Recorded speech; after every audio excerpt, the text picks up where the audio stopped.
Hello, hello. You guys let us know when you can hear, see, and are ready for the shenanigans. Oh, there we go. Here we go. I'll be with you all in a moment. I'm going to sit through a couple of ads. Okay. Because I'm a real one. My level should be good. I think I've got it all figured out. So, while we're waiting for everyone, yes, it was Kristi's birthday yesterday. Mm-hmm. It was her birthday. She turned 25. Everybody, 25. I did. It's a big one. And if you missed the note in the chat box, I am taking The modesty. donations in the form of cash money. Uh-huh. So far, we've got Mikey Mike, who blessed me with $2.99, but then Clem Fandango came in with the $4.99. Thank you, Clem. So you know what? The sky's the limit. I bet you were just a hoot when you were a child. What'd you get me? Is that all? Is that all? Oh, man. We are just having fun, of course. Hope No, everyone's... seriously, I'm taking I cash know, but donations. Come on in, guys. Oh, the modesty. The modesty. Who has time to be modest anymore? I don't know. So... Everyone thinks we're on the take anyway, according to... Oh, come on. You don't know. Why? Why? Why are we shielding people? Why are we shielding? Yeah. I don't know. Yeah. I don't know. And you guys wouldn't know this, but just before we headed out for her birthday dinner, which was its own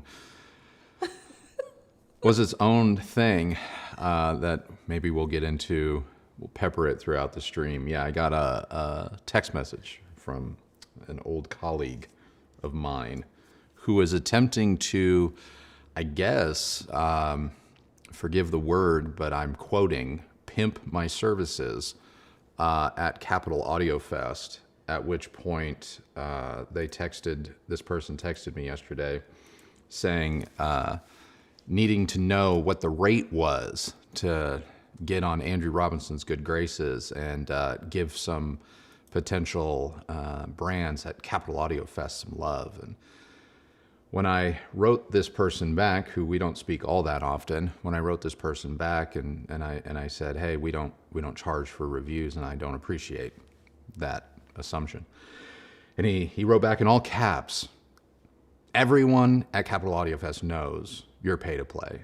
And yeah, internally, behind the scenes, here at the house for, upstairs, yeah, I lost my ever-loving you-know-what. Because that grates me, because it grates me a lot this week too, because earlier yesterday, earlier yesterday, before the birthday festivities at night, I got kind of berated. By a representative of a brand because of a review that was not so favorable. And they actually used the words, I wasn't being very collaborative. At which point, that's when I told this individual, I don't work for you. I never worked for you. I don't work for any brand. It's kind of the joy of being independent, is no one owns or controls what I say. I work for you guys, the viewers. And I don't appreciate, when someone says, you're not being very collaborative. And it just... I got to be honest with you guys. The last couple of weeks, for me as a creator in this space, hasn't been a lot of fun. And I've contemplated, we're getting closer, I think, for at least me. I feel like I'm getting closer to maybe calling it. Because between all of the behind the scenes shenanigans, the brands, and we're going to get to the Macintosh thing because I might be the only person on the planet Earth that thinks this is a freaking great thing. I don't know. either everyone is just that level of nervous and frustrated or scared, or I don't know. It just seems like there's this tide of cynicism and anger, and I just at some point you just have to do what's right for like you and your mental health, you know. But yeah, yesterday was tough for me to get a dressing down by a brand. I didn't ask for it, by the way. To get a dressing down from a brand who I just took their call as a courtesy to say, you know, hey, I'm here to answer questions if you have a question or something, and only to realize that they wanted to speak to me to basically tell me how awful and non-collaborative I am. Well, the funny thing is like there's been no mention of the product performance being a disappointment. Yeah, they didn't refute one thing that our review brought up. Didn't refute any of it. And another one of this brand's smaller brands, we also reviewed this year, and were very favorable in our review. There was no call. There was no anything. The product arrived. We reviewed it. Well, we had to sit through their... Not on that other product. Oh, wait, I'm sorry. You're talking about... I'm talking about the amp. It arrived. We reviewed it. Oh, yeah. It got sent back. It's because we liked it. We came out with a positive review because that was our honest experience. Yeah. And that part of the call was the most interesting. Yeah. You know, as if, well, there was some sort of change in behavior when really there wasn't. It's just you were clearly disappointed with our findings. Disappointed, and I understand that. Totally get that, but be a pro. Yeah. You know who was a pro this week? Who? You guys aren't going to believe this. And I'm not saying this in any way, shape, or form to vouch for the brand, but I will give credit where credit's due. And that is AWOL. Oh, yes. So I made a community post. I think it was last week actually, that following up some initial testing of their Thunderbeat quad-esque soundbar home theater in a box system. It did not perform well. It was pretty bad. And I basically made the call right then and there, like, I'm not reviewing this. We'd never worked with AWOL before, and when I say worked, I mean, they have never sent us anything for review. I have never played with a single one of their products. And so in that type of a situation, I always want to kind of vet something first. It's not like Bowers and Wilkins where they come out with, say, a new 600 series, and it's like, yeah, I'm going to review that. You know what I mean? Like, I don't necessarily need to be like, hey, let me see if this is appropriate for the channel. Like, I know I'm going to review it. So AWOL sent like everything. Literally, we asked for the speaker system. They sent the whole smash. And I put it through initial testing to vet it, and it didn't make it out of vetting. And we fired off an email to AWOL saying, hey, it's just not going to be a good fit for the channel. I don't want to take any more time reviewing it. But around the time that I was doing all of this initial vetting, I saw a ton of videos and articles about this system claiming things up, down, left, right, and center. And I'm like, this is not true. These are not, I don't want to say factual, these are just not actual things that this system can do. And so that's why I made the community post. And AWOL wrote us personally, thanking us and asking if I wouldn't mind going into greater detail, as well as confirming some of the things that I said and saying that they're now taking it under advisement and they hope to address them, but they would like to discuss things further, blah, blah, blah. Honestly, that's the extent of it, but that is a pro. That is professional in how you deal with critiques, criticism, negative reviews, if you will. And so to have that from AWOL, a brand that I don't know from a hole in the wall, really, and the initial experience to be that poor, to have that level of professionalism, and then to go to a brand that's been in existence for 50 plus years, 40 plus years, who I've been a personal customer to, and have one of their reps dress me down for not being, quote, collaborative. And then on top of it, to have a former colleague basically say that whether it was strangers or he himself running around Capitol Audio Fest telling everyone like he knows he can get me on the channel, I was just like, man, I'm about at my wit's end. I'm about at my wit's end with this stuff. So anyway. Yeah, it's I don't know how many times we've had to say over and over that you cannot get a review on our channel for any amount of money. Yeah. That's just not how we operate. And I know other people do that, and that's totally fine. Mm-hmm. I mean, I'm not here to judge anyone how they make their money. I do think that you should disclose if you were paid for a review or whatever. But, I mean, it's just, I feel like we've been fighting this sort of theory, lie, whatever you want to call it, for so many years. And but yeah, for this guy to contact you and you to say, no, I'm not, and then to be a little somewhat defiant in not only defiant, in what you aggressive. Aggressive. I'm just going to call it what it is. It was aggressive. You don't write someone in all caps. When I tell someone, hey, I'm out of pocket tonight, we've got some things going on, and then you respond in all caps, everyone knows it's true. It's like, give me a break, man.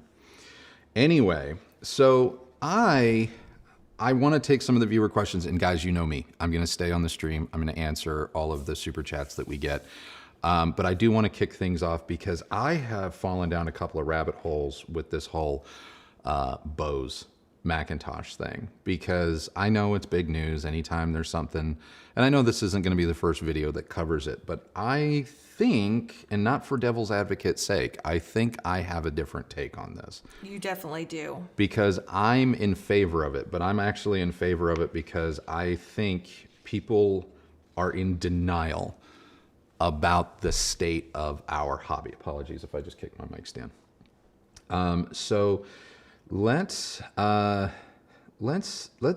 tackle Bose for a second. So if you're just now joining us, yes, in a somewhat surprise news or complete surprise news, earlier this week, it was announced that Bose purchased the McIntosh Group, which consists of McIntosh, which is a US-based high-end amplifier electronics company, Sonus Faber, an Italian-based loudspeaker company, and it would appear that Sumiko, which is largely known for turntable-type products, also is a part of that deal. Now, the details of the deal are not disclosed, and what I mean by details, the financials of the deal are, at this point, at least nothing I can find, are disclosed. And so we don't know how much or how little they paid. But a lot of people obviously were quick to, snap judgment, like, oh, this is the end of McIntosh. Bose is going to make everything worse. And I just kind of, when I hear stuff like that, I want to go a little bit deeper. And I started to dig a little bit. And you have to understand, Bose is the third largest CE or consumer audio manufacturer in, I believe, the world, at least in North America. They are only dwarfed by Apple and Samsung.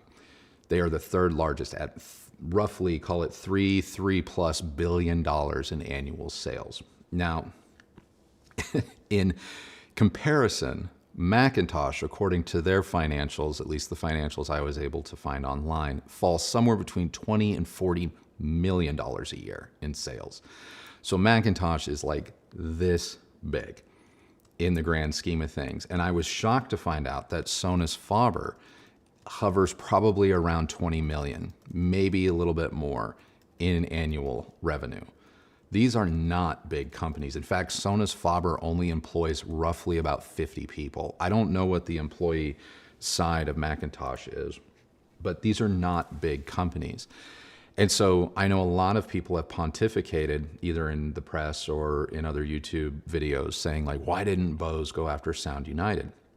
Because Sound United, whether you are aware or not, Sound United, that's Marantz, that's Denon, that's Bowers & Wilkins, Polk, Definitive Technology, Class A and Boston Acoustics. Class A Boston Acoustics might not even be in business right now. Who knows? They were purchased by Massimo, however you want to pronounce it, a couple of years ago for $1.5 billion in a very weird structured deal, by the way. And that has not gone well. That has not gone well. And it would appear that Sound United is back on the market and may have even had a couple of suitors come a-calling, but they can't afford to sell at the prices they've been offered. And the reason for that is Sound United, according to what I've been able to find, its revenue is probably down to about $460 million annually, of which Bowers and Wilkins may represent about 300 plus million of that.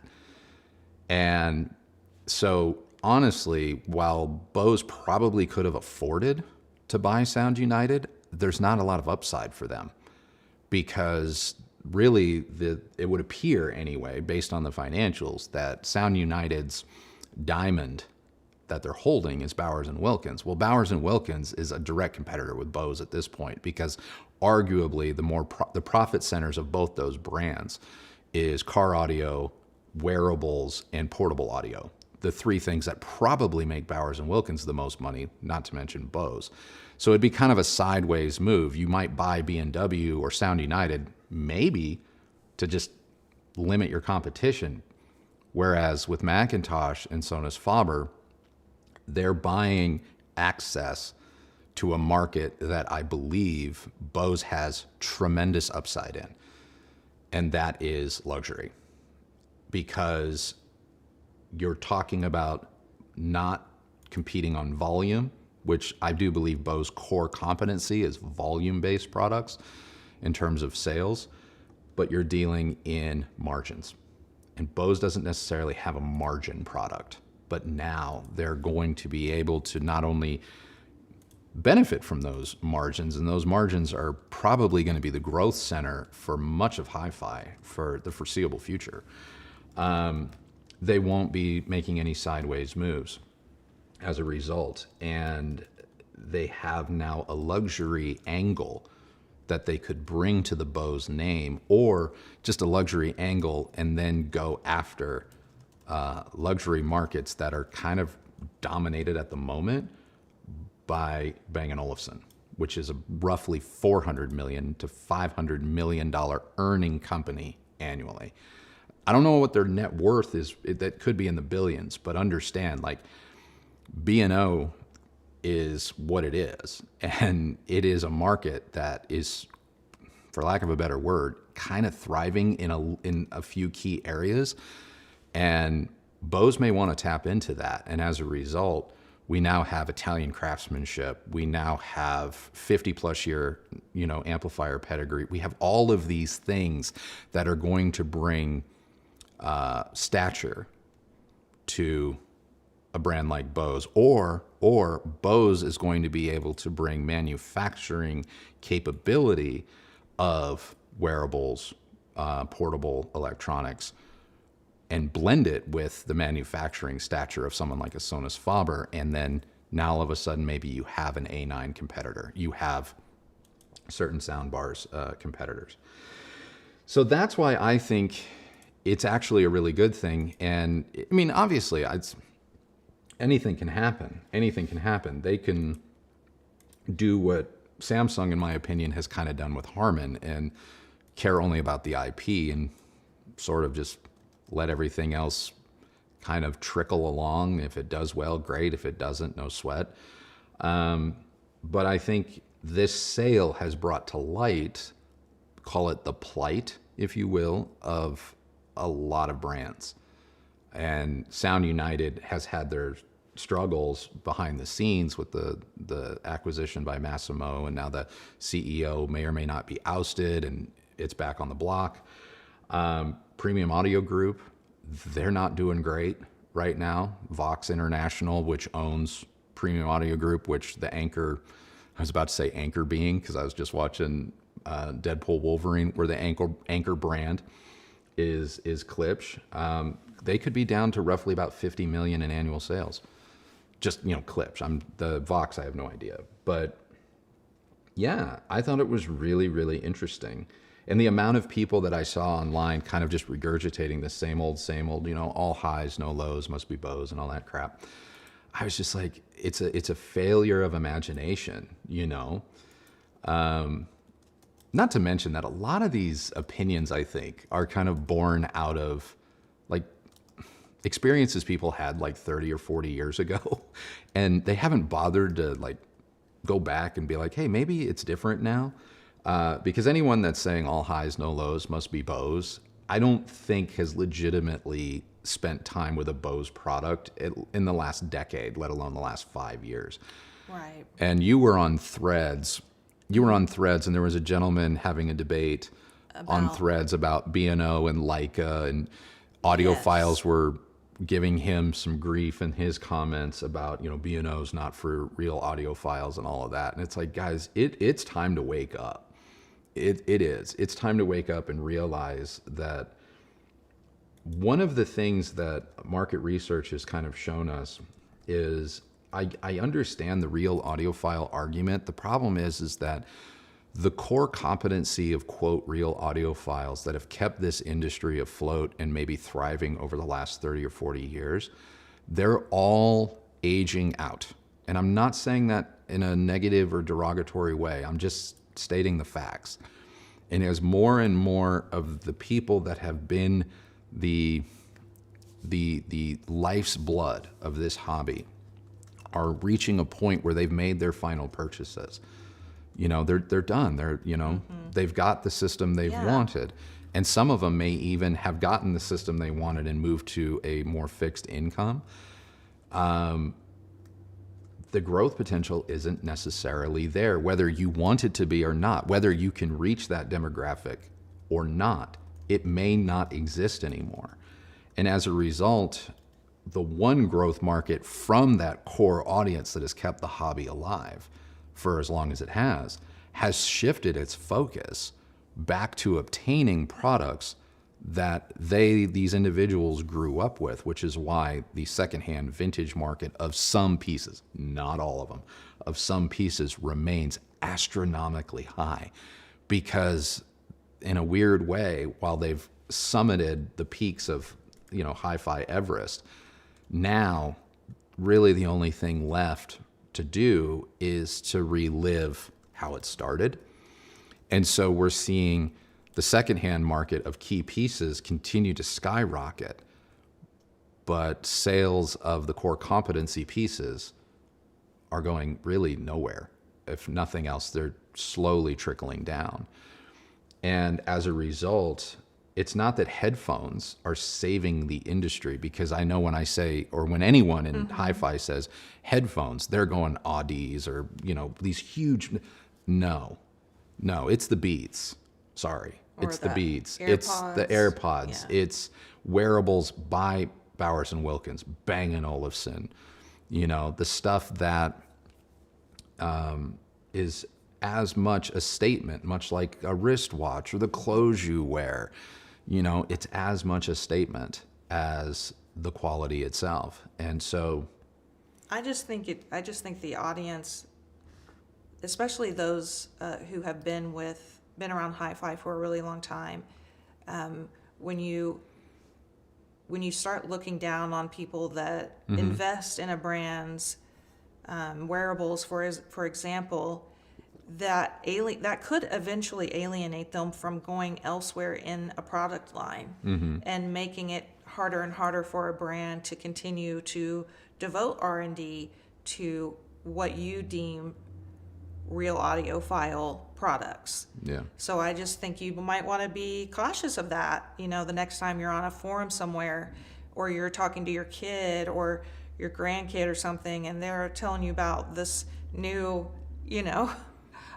pair of earphones or something they're listening to. Like, try your best not to be your parents. You know what I mean? And just be like, well, it was better in my day. Like, no, it wasn't. Yeah. But I also saw a similar conversation also on Threads about Jaguar's recent rebrand. Yeah. Apparently they've lost the actual Jaguar animal. Yeah. And gone for a very different font. Yeah. And the one of the people who was on it created an ad campaign for, what was it? The XF. The XF, yeah. She was like, have they forgotten their target audience? And I think just like with, you could say similarly with hi-fi, I mean, maybe the built-in Jaguar's audience has aged out. Well, yeah, and Possibly? I don't know. What do you guys think? It's very possible. I mean, look, Jag and Rover, keep in mind, I'm big fans of both brands, just FYI. And I was once a Land Rover owner and even contemplated being a Jaguar owner at one point. You know, when they were bought by Ford in the late 80s, early 90s, obviously that took a hit because suddenly the luxury brand or monikers started to have Ford Escort parts in their interior, and that bugged people. And then they were sold, and I still believe they're owned by Tata Motors now, which is out of India. And I think initially there was some, anytime you're making a transition, you have the old guard and then the new guard, and nothing happens overnight. So you kind of have to like ride out supply and this and that before the new guard comes in and does stuff. So I think Tata had an uphill battle. I think they've addressed some stuff, fixed some stuff, and some other stuff maybe they didn't. But on the whole, because since about the mid 90s or so, not Rover so much, but Jaguar definitely has always kind of been on a slight downward trajectory. Maybe they've had a few good years here and there, but somewhat downward trajectory. I think they're doing a Hail Mary pass, and their new kind of angular Art Deco car that's going to be announced. I think it's something to do with Miami. It's going to be announced here not too soon, or shown off not too soon. If that doesn't land, it's over. I think Rover will be Rover. Land Rover will be around forever. I really do. I think that brand has really found where it fits in the marketplace. But Jag could be not long for this earth. So, anywho, that was my business rundown. If you have any specific questions or comments, feel free to leave them. But I'm going to jump in here because I want to get to your questions. So thank you for indulging me so much. You can't say that the thumbnail was clickbait. Okay. J. Lauren Smith, first time I remember seeing no speaker back in the corner.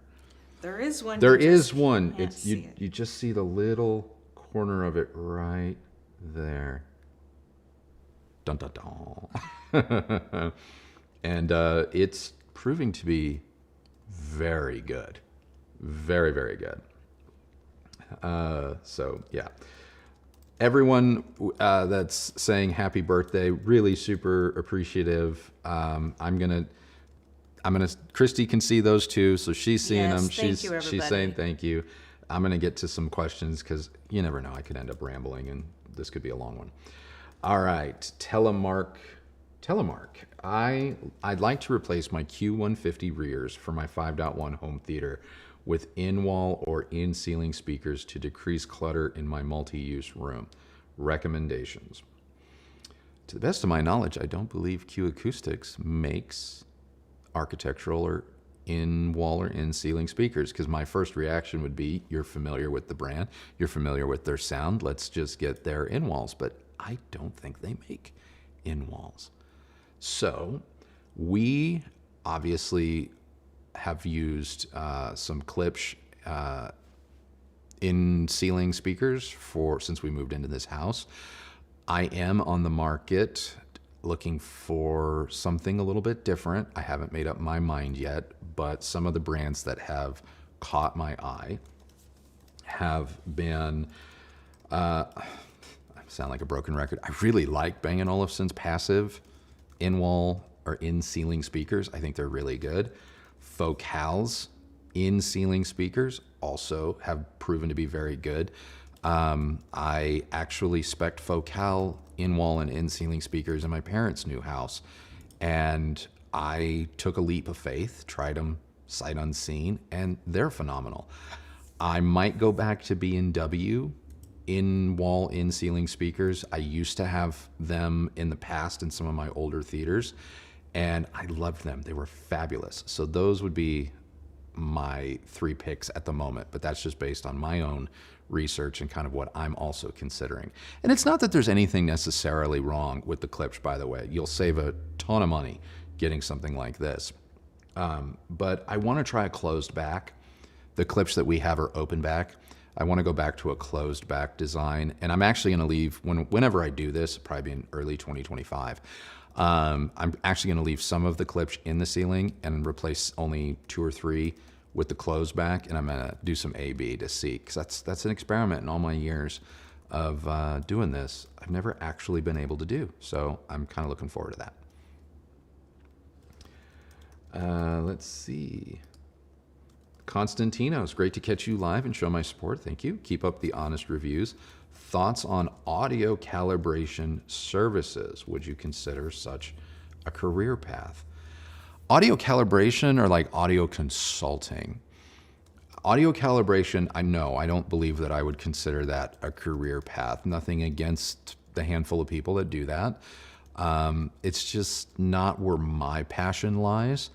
We have internally, behind the scenes, discussed maybe opening up a little bit more of our schedule to do more one-on-one sort of design work in a more hi-fi media room type of situation. That doesn't make us dealers or representative of brands, but more or less like walking people through what they currently have, what their goals are, and then finding a way to help them as best we can. While leaving, the purchasing decisions and ultimate fulfillment of everything up to the individual, just giving them kind of a roadmap and working with them maybe on more or less furniture placement, really, is something that we've talked about. And the more time passes, the more interest I have in that. We would obviously still do the channel or whatnot. Like I said, just opening up a little bit more time during the week for that kind of thing, and not always being about testing new gear. So if you like that idea, like the more one-on-one relationship with us, let me know. Let me know. I just kind of workshopped it live. So kind of curious. What do you guys think about that?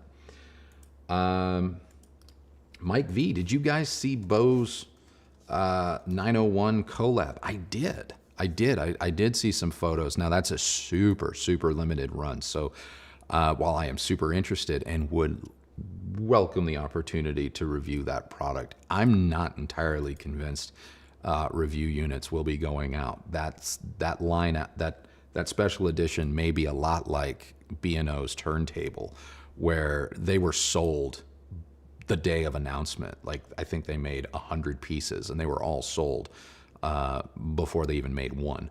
So it's probably one of those things where it's just going to go out to a very select few true Bose diehard customers, if it doesn't just go to corporate, Bose employees. But yeah, I saw the photos and I think they look phenomenal. What is it again? So the original 901 back in the 60s and 70s, it was kind of Bose's, it put Bose on the map, but it was kind of a rectangular speaker. You've seen it. Wood top and bottom. It had a tulip stand. Okay. Okay. Kind of brown with walnut top and bottom sides, or tops. Iconic speaker. Okay. If you Google Bose 901 right now, you'll go, oh, right, I know that. Oh. Yeah, see, exactly. I feel like we've seen... They're doing a reissue. Does Harrison Ford have these in his living room? No, he has JBLs. Oh. He has JBL Centuries. Great show, by the way. But they're doing like 100-unit special edition relaunch of the 901. Someone says limited to 12. Oh, yeah, we're never getting it. Limited to 12. I thought it was... We couldn't even get... What was the limited thing from Klipsch? Oh, yeah, the horn speaker. Yeah. But now I think I know why. So, because they probably can't afford the shipping. Oh, God. Sorry. I said what I said. Snow in Okinawa? Oh, sorry. Oh, my gosh, babe. It's small type. Please report on the differences of the SVS Titans with and without the center speaker, particularly where the actor's voice are located in the room. Okay.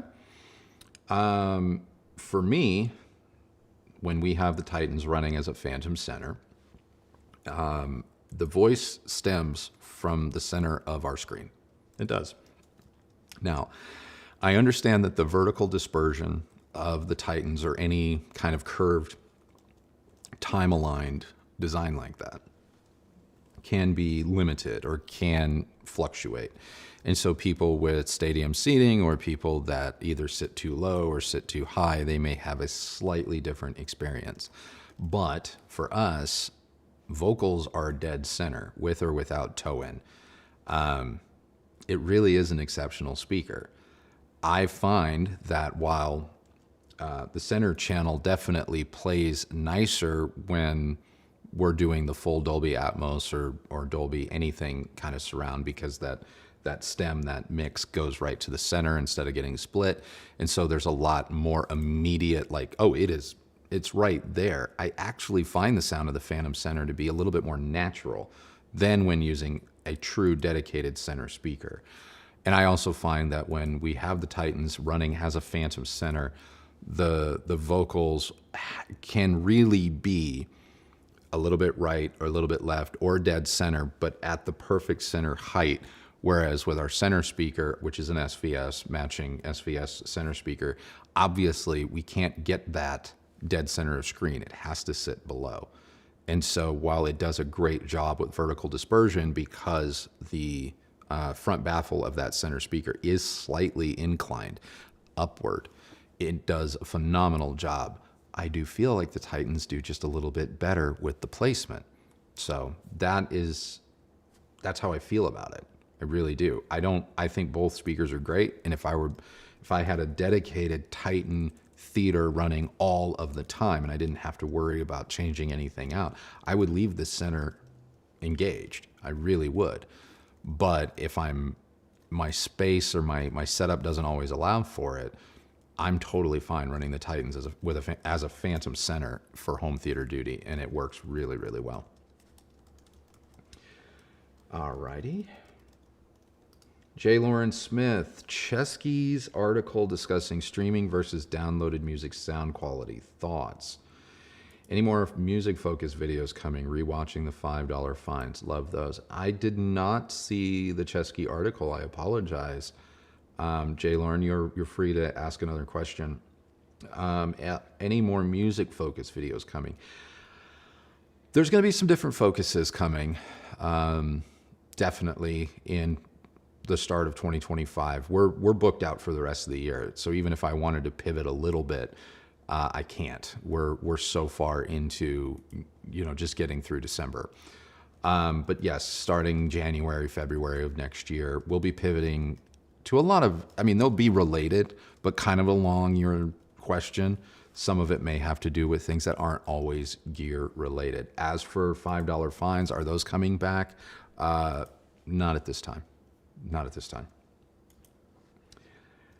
Greg, have a recommendation for a home theater bookshelf speaker that has to literally be on a bookshelf. Hoping to end up with a 5.1.4 setup with in-ceiling for Atmos and surrounds and a Sony 5000 ES. Y'all rock. Happy birthday, Kristi. Thank you.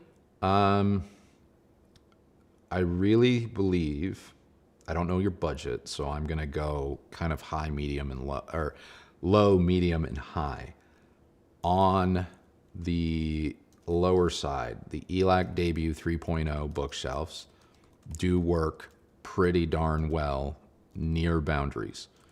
I do not own a bookshelf kind of thing like that, so I'm telling you, I have not personally been able to cram one in there, but that speaker is really, really good in a variety of implementations. So I don't really have a lot of hesitation in recommending that, and I think it would work if, for whatever reason, you find the bass blooms a little bit or gets tubby because it's really too close, just plug the port and you should be good to go.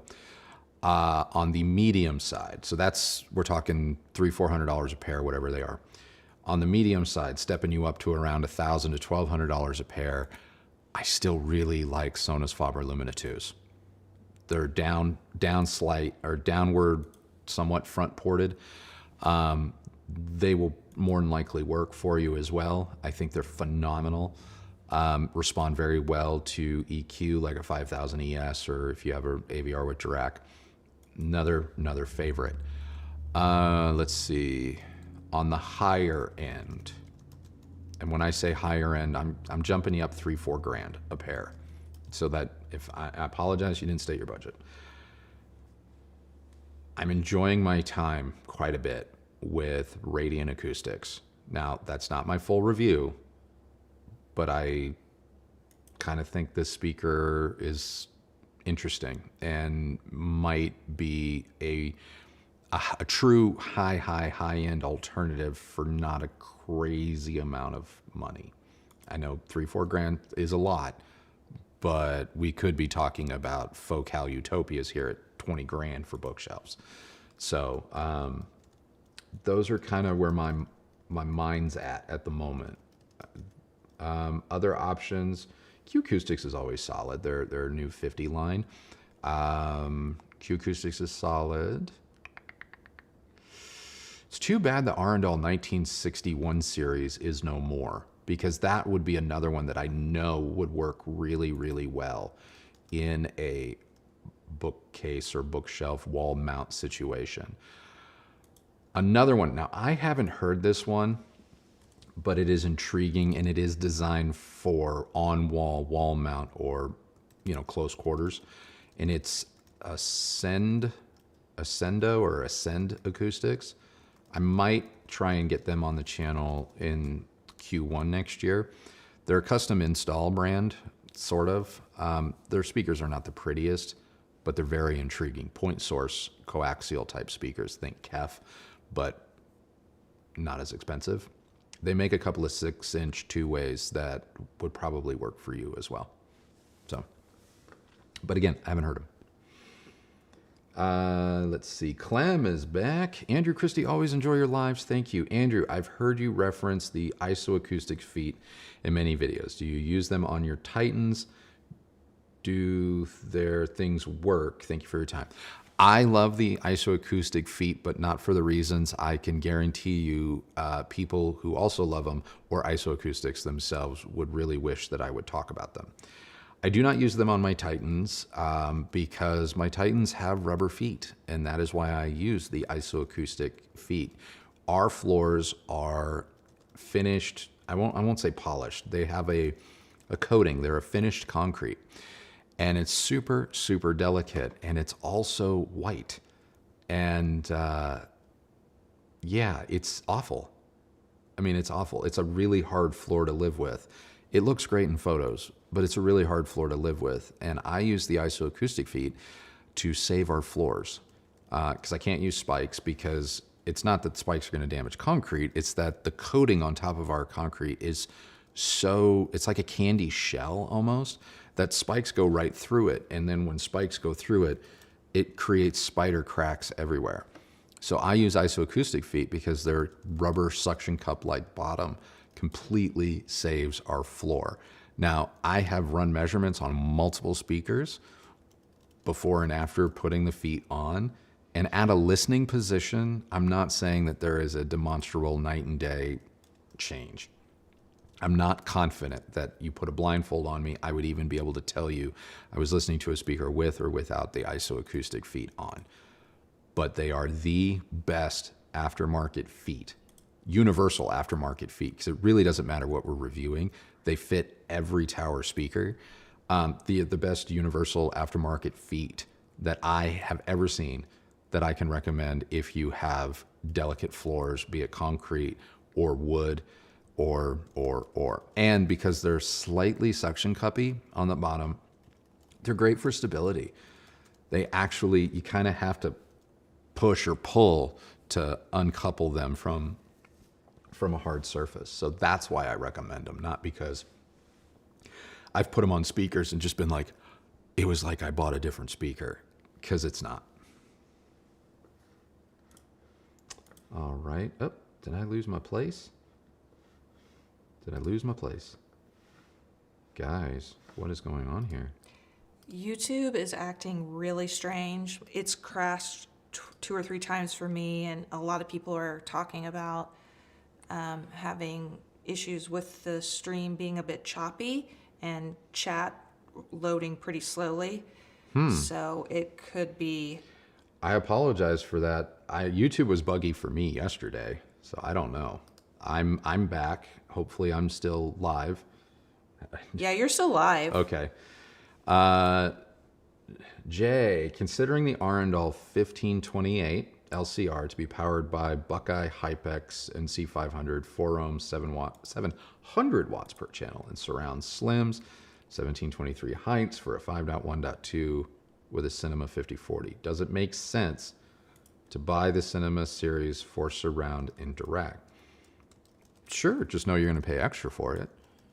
So if you buy a Cinema 40 or Cinema 50 and you want to use direct, depending on how much direct you want to use, the price is going to fluctuate from $300 to $600, $700 on top of what you spent for all of this. But the Marantz Cinema line as a processor, because you can put it in a strict preamp mode, they're fabulous. They're absolutely fabulous. Now, if you're going to be using separate amplification in the form of Buckeye, you know, you could maybe be just as equally well served by an Onkyo RZ70, which is going to be like $1,800, but you can use it as a preamp. It has 4 independent subwoofer outs. Dirac is already included in your purchase price. And so you would just be using it as a preamp. And that may also make sense while saving you money. But the Cinema line, Cinema receivers specifically as AVR or as preamp processors, despite being AVRs, I think is fantastic. Fantastic. Mike V, I want Macintosh headphones with VU meters on the cup. He's just walking around with the blue meters doing this. That'd be hilarious. Oh, man. Bose may bring DSP tech to Macintosh. They very well could. They very well could. I know Mac makes a soundbar-like product. So does Sonus Faber. I think Sonus Faber might make 2 now. It's possible. It's possible. I think, at least with respect to Bose soundbars, their EQ and their atmospheric-like effects are pretty awesome. Pretty awesome. So yeah, anything's possible. Anything's possible. Scott, I purchased my first home theater. Congrats. Sony 5000 ES and Monitor Audio Bronze 100s for left, center, right. Arundel surrounds, okay. Paradigm Millennia 20s for Atmos and Polks for rears.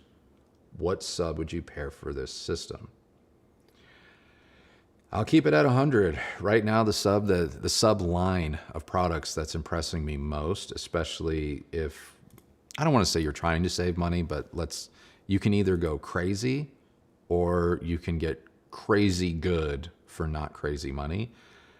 Find something that's going to work within your budget from SVS. I mean that. I think Kef's new KC92 subwoofer is exceptional. It really is. But it's also like $3,500. And it's kind of just a basic subwoofer. It's great, but it's kind of basic. For that money, you could buy 3 SVSs that are also going to do as good of a job, if not better, especially if you're going to use, room correction from your AVR, and have a great time. Have a great time. I mean, I'm enjoying the crap out of the SB17, which that review is coming. That review is coming sooner than later. But yeah, I would just say SVS. That's kind of where I start. And right now, kind of where I stop. All right. Yeah, something's up. Let's see. Here we go.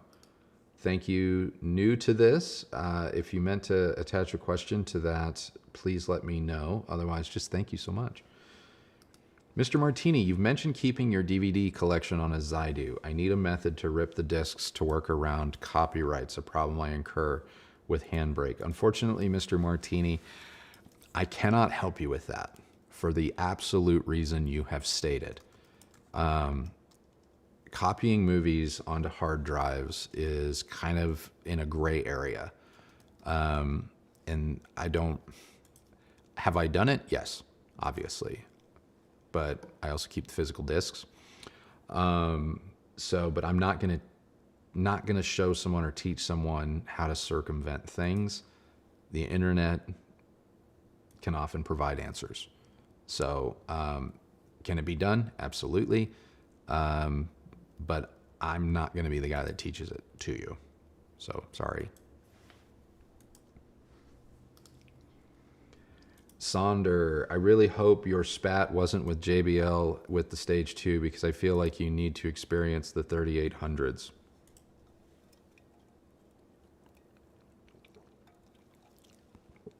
I would love to experience the 3800s. It's probably not going to happen. Thanks for doing a live stream for us. Oh, thank you for tuning in. I really appreciate it. Oh, Joey G's audio channel. I know Joey. My 1968 901s with MC50s still rock my world. As usual, Andrew Kristi and yourself are the only ones making sense of all of this. Happy birthday. Thank you, Joey. I really appreciate it. 901s with my MC50. 50, Is that Macintosh. a Macintosh? Yeah. Okay. Yeah. 1968. Yeah. They've been around, but they're great.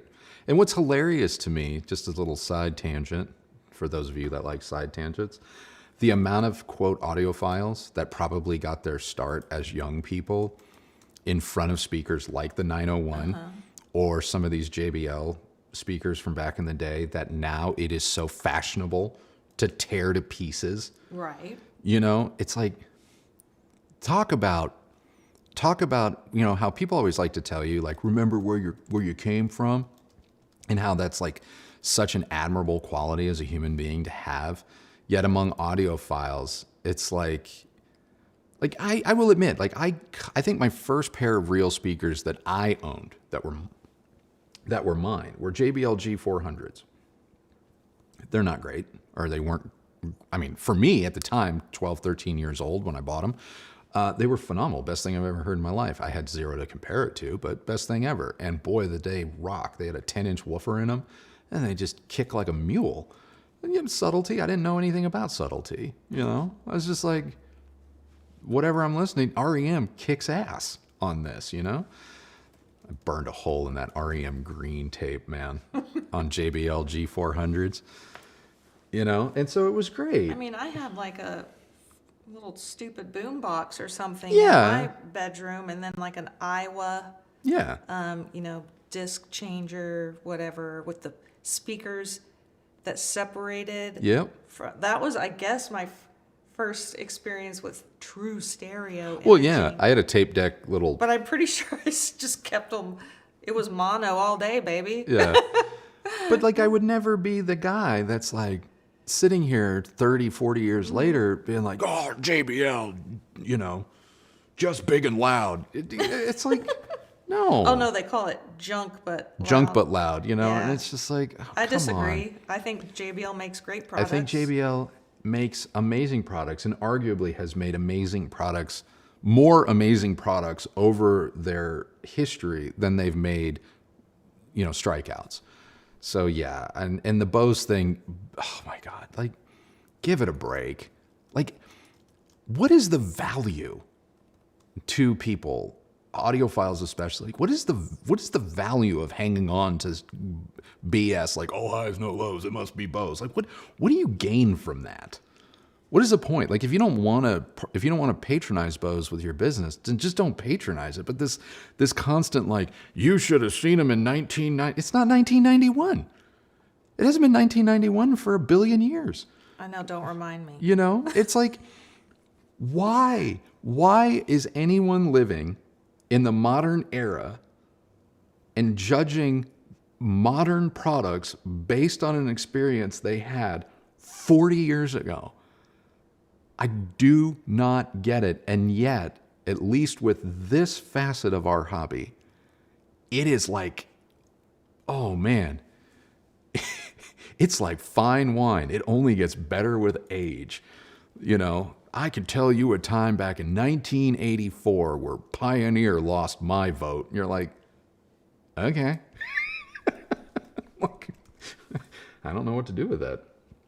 Anywho, Dwayne, so glad to join the stream again. Based on your review, I grabbed the new ELAX for my second system using the Basics A2 PT1 WIM Pro Room EQ Wizard, no WIM correction, but did use PEQ. Love the rich sound. The R700s are getting jealous. I mean, they're different. They're obviously different, but man, those ELAC debut 3s, they're good. They're really, really good. That is such a well-rounded $400-ish pair of speakers.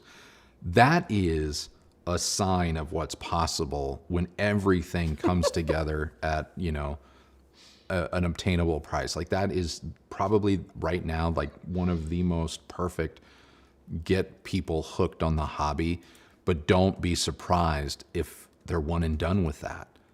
Because even when you spend, like we showed in our review, even when you spend multiples more, I can't definitively say like you're going to walk away from the ELAC, even a Sonos Faber. You may walk away because you prefer the look and the overall vibe or some little aspect, but just like on point, speaker to speaker, you may not walk away from the Sonos Faber going, yeah, I got something crazy different / better. That's how good the ELACs are. Someone said it's just sad for some people to see how a company that used to produce good stuff turned into a company producing e-waste. Bose? I'm assuming Bose is producing e-waste. I'll tell you this much. We have several Bose products, and they are still working. They work, and we treat them like garbage. We'll take them outside. I know, you shouldn't. They're not weatherproof sound bars or whatever, but we'll take them outside because we want bigger sound for game day, watching, you know, outside on the TV. They work great. And I'm going to argue that they don't make e-waste to the same degree that your Fossies, your Wims, your, you know, whatever of the world are making e-waste. I mean, those brands are releasing products every 30 to 90 days. Bose may release a new bar or a new Bluetooth speaker one a year. So let's keep, I mean, I'm not saying that there's not e-waste up and down the ladder of hi-fi or home theater or any industry, but there's a big difference in, quote, e-waste between someone like a Bose and the Temu-ification of this hobby through a dozen brands that seem to pop up out of nowhere, sell you something for 40 to 140 bucks, and then disappear just as fast. But yeah. Ryan, hello, Andrew Kristi. I have a Denon 1500H. Saw the S970H on Black Friday sale for $599. Worth the upgrade. Oh, man. I don't know enough about either of these. And I know we reviewed one of them, but it's been so long. Are you talking about the Denon? Yeah. We did this, I thought we did the 1700. Or we did one of the more affordable ones, and we did like it. I mean, we did like it. Even you liked it, and you don't. Yeah, we did the 1700 in 2022. Yeah. The S. Yeah. I don't like any of Denon's S line. I'll just go. That's as best as I can help you. I think to get the most bang for your buck and experience the best that Denon has to offer, I do believe stepping up to the X line is worth it. I have yet to really like any of their S branded products. And admittedly, it's been years. But the S stuff hasn't fared as well. X is a safer bet. At $599, I don't know if I would do that. I don't know, but that's me. That's just me. So, sorry. Sorry. Will you be reviewing the Sonos Arc Ultra? Hopefully they won't take 100 years to send you one. Yeah, hopefully they won't take 100 years to send us one. Yeah, hopefully they don't. So, Alan, A95L for center or Focal Cora CC700. If I go with the TV, I can't find any crossover frequency specs listed. Do you know what they are or how to source this info? I don't use a TV for the center channel. Don't. And I'll tell you, like, Tune In Sunday, we tackle this topic in a little bit more detail on Sunday's video. I don't think that I would do it. Just letting that part of the cat out of the bag. I don't think that I would do it. I don't think it's quite as effective or quite the feature it may seem like it is. So if you can manage to do a true center and get it as close to the bottom of your TV as possible without being too obtrusive, do that. You're going to be way better off. All right. Hopefully the stream is improving for people.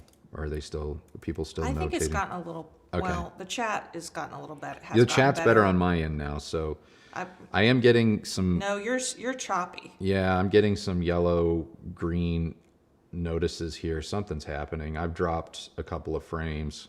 I'm sorry. I don't know what's going on, guys. But it's not, to the best of my knowledge, it's not on our end because we have a good connection here. All right. Sound quality, not sound quality, but rather longevity. Should you go easy on new speakers volume-wise? Can I unbox R11s and push to 90 dB peaks right away? I mean, you may not want to just jump right to 90 dB for yourself because, I don't know, maybe you do. I don't know. I would say within a couple of minutes, 5 minutes or so. Oh, JJ was asking about burn-in earlier. Yeah. It was just like a regular question. Okay. And I responded that we don't believe in all that. Yeah, a speaker is, quote, loose after about 10 or 15 minutes. And there have been multiple studies that have shown that, like, it goes back to its tension and then becomes loose again. And I mean, some guy bought like a dozen or so and left like 6 in a box for a year, used 6 drivers for a year, and then literally put like another 6 in a freezer and then tested them all at once over the course of like an entire month. And there was no statistical difference in whether or not one was played for 24 straight hours versus played for a few minutes versus sat in a box and was played for the very first time. There was no like statistical difference. Like they all achieved like their maximum excursion within about 5 minutes or so. So like break-in was nonsense. So yeah, just let it play at a normal volume or whatever. But if you want to go for gusto, go for it. I say you may not want to, not because you got to let them break in. I'm just like, you may not want to just hit yourself that hard right away. You may want to work into it, but speaker can handle it. Annie Vincent, 237 Mark II reviews on the cards. No, unfortunately. I apologize. There is nothing in the works there. So, sorry. I hear good things about them, though.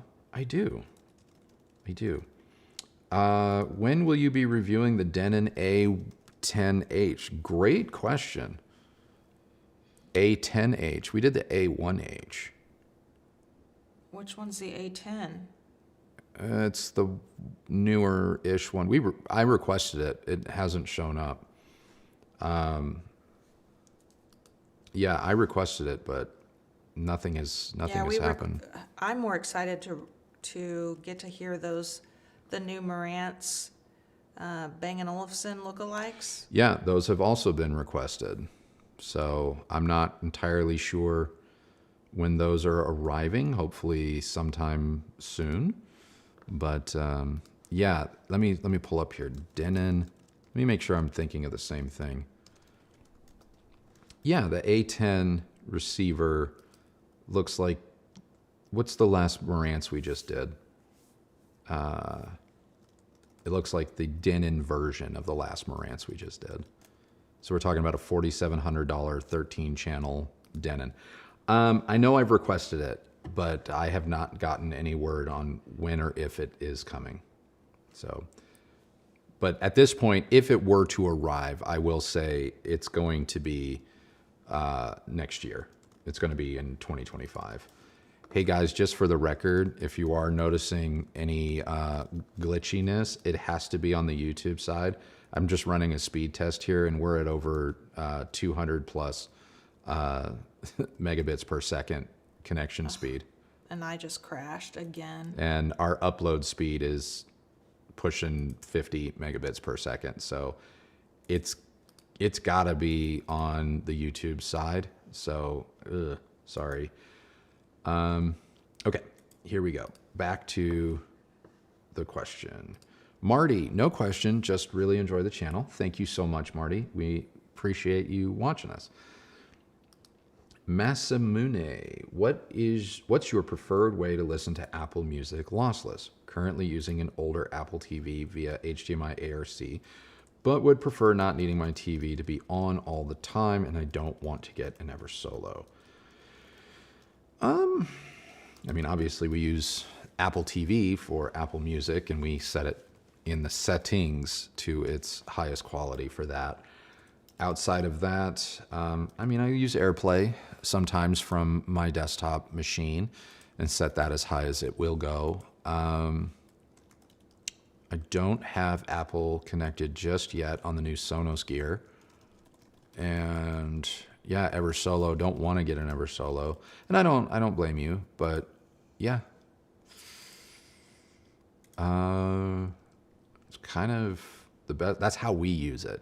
But I also, guys, I don't really lose that much sleep over file formats.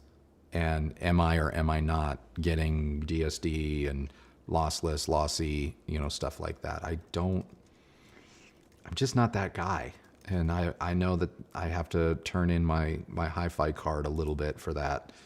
But I'm just not that guy. So I'm not always the best person to ask, like, how do I get the umpteenth level of quality from something in terms of a file format. It's like, yeah. So I use Apple TV for Apple Music. I get it. You don't always want to turn your TV on. Otherwise, I just use AirPlay in the highest settings that whatever device I'm using is allowing for it.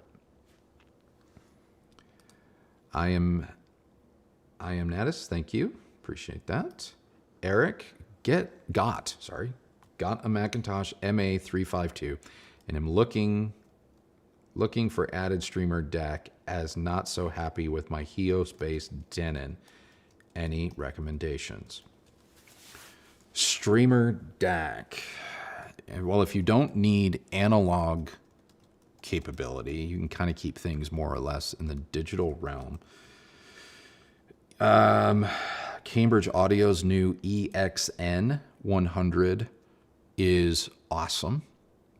I know some people may have walked away from our Cambridge EXN review thinking that we were negative on the product, but it really is a good product. I just had a problem with them releasing it so quickly after the CXN 100, which is also an amazing DAC streamer,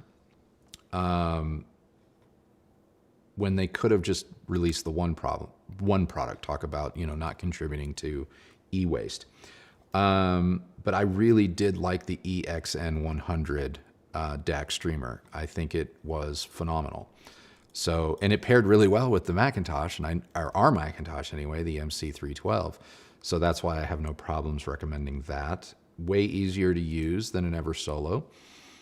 And probably is going to give you a sound, given that you're a Macintosh owner, probably going to give you a sound that you're going to prefer more than the ultra exacting, clinical, whatever you want to call it. What was I going to say? Sound of the Ever Solo. Boy, I'm getting all of these little warnings that's like encoding overloaded. Like, what does that even mean? Anyway, I don't know. Let me check in on ourselves here, because I don't look at the feed the way you guys are seeing the feed. So let me just see what's going on over here. What are they talking about? It looks pretty good. Maybe it's a little choppy, but looks halfway decent. Oh yeah, it's choppy as hell. What gives? All right, anyway. Sometimes YouTube gonna YouTube. That's all I gotta say. All right, where were we? PB Bradford, thank you so much. Appreciate that. Mikey Mike. Sold my R700s. Martin Logan XTF 100. Give same punch slam. Well, it's definitely going to give punch and slam for sure. Will it be exactly the same? Probably not. You might find that the Logans are actually a little bit more dynamically contrasty, a little bit more interesting, a little bit more lively compared to the R700s. You'll definitely, get into the basement with the bass though, with either speaker. Uh-oh. My YouTube just crashed. Oh no. Can you guys still hear us? I still see you. You still see me? Well, all of my comments just went away. Oh no. I lost. Hold on, guys. I'm still seeing stuff. It says I'm still live. They still see us. Okay. Guys, I apologize so much. Well, I still have all the super chats. I have them back. I got them back. Okay. So just give me a second here to get resituated. And everyone just know that if you see your little super chat logo thing at the top of the chat box disappear, that doesn't mean it's gone forever. We can still see it. There's just those timeout. Yeah. In the chat box. So just give me one. Just a little FYI. 1 second here. Alex Denton still can't post a super chat. You said you were in Europe. It has to be something about your location. Yeah. If I had to guess. All right, give me 2 seconds, guys. I just have to get my setup here up and running because it crashed, and so I have to insert a new code. Yeah, we got a black screen right now. There you are. Sorry. Yeah, hold on. Oh, Wicked Plumber just there gifted some memberships to people. Thank you. Nice, thank you.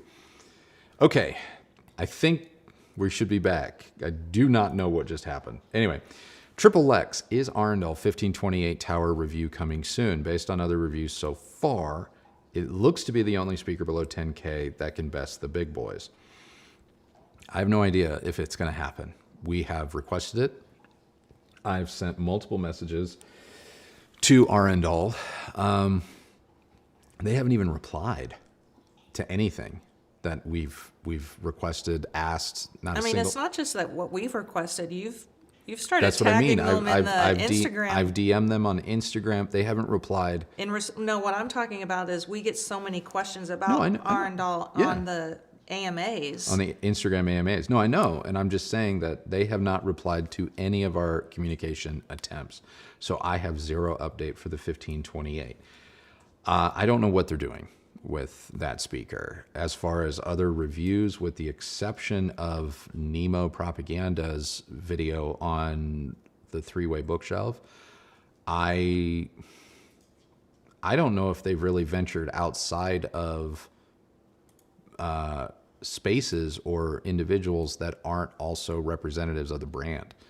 So I can't say if they're the only speaker below 10 grand that can best the big boys. They've definitely built what appears to be one hell of a big speaker, and one that could be completely over-engineered, could be great. I don't know. I hesitate when some of the verbiage or the reaction to stuff is limited to like one outlet.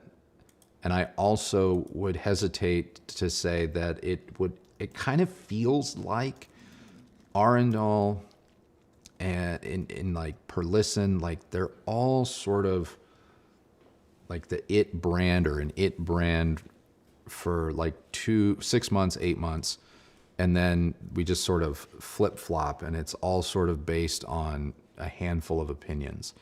And so, yeah, I would love to get my hands on some. I really, really would. Because as the best of my knowledge, the products aren't even shipping yet. Like, I don't think, like, if you were to order one online, I don't think they're going to start shipping until January. So hopefully when they're more in the real world and out in customer hands, not only will we get varying opinions, but we'll get our hands on a pair, because we may end up having to buy them to find out for ourselves.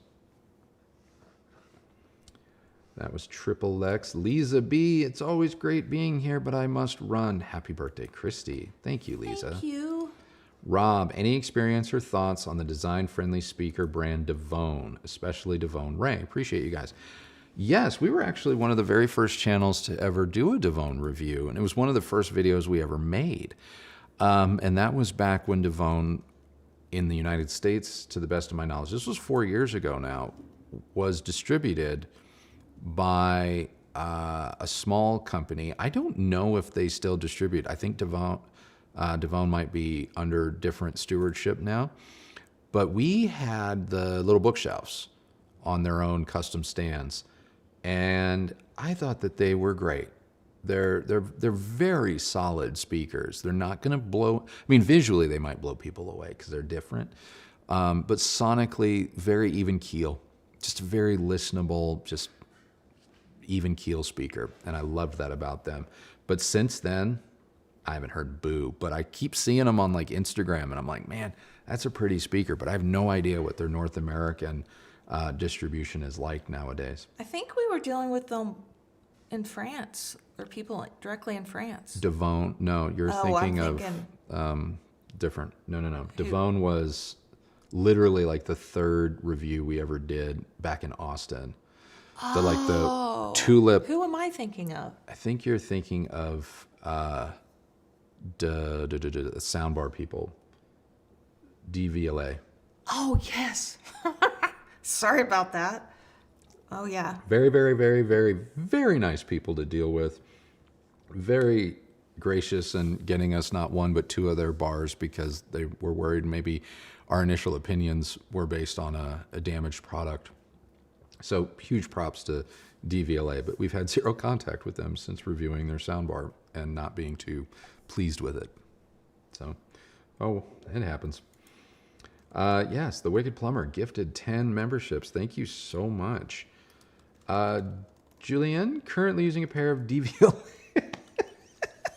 DVLA Reactor 900s. You sold me into the Yamaha RN1000A. Found a pair of new Focal Aria 926, but hesitating with 936. So you want to get into basically passive speakers, it sounds like. Found a pair of new Focal Aria 926s. Yeah, hold on one second. I have to kind of recall what that is. Let's see. Focal Aria 926. Oh, these. Okay. No, that's the Evo 8. Hold on. Oh, okay. So these are now discontinued, which is why you're finding them a little bit more cheaply. Understood. Okay. 926. You know, I don't know how to answer this. Focal, in my opinion, is great.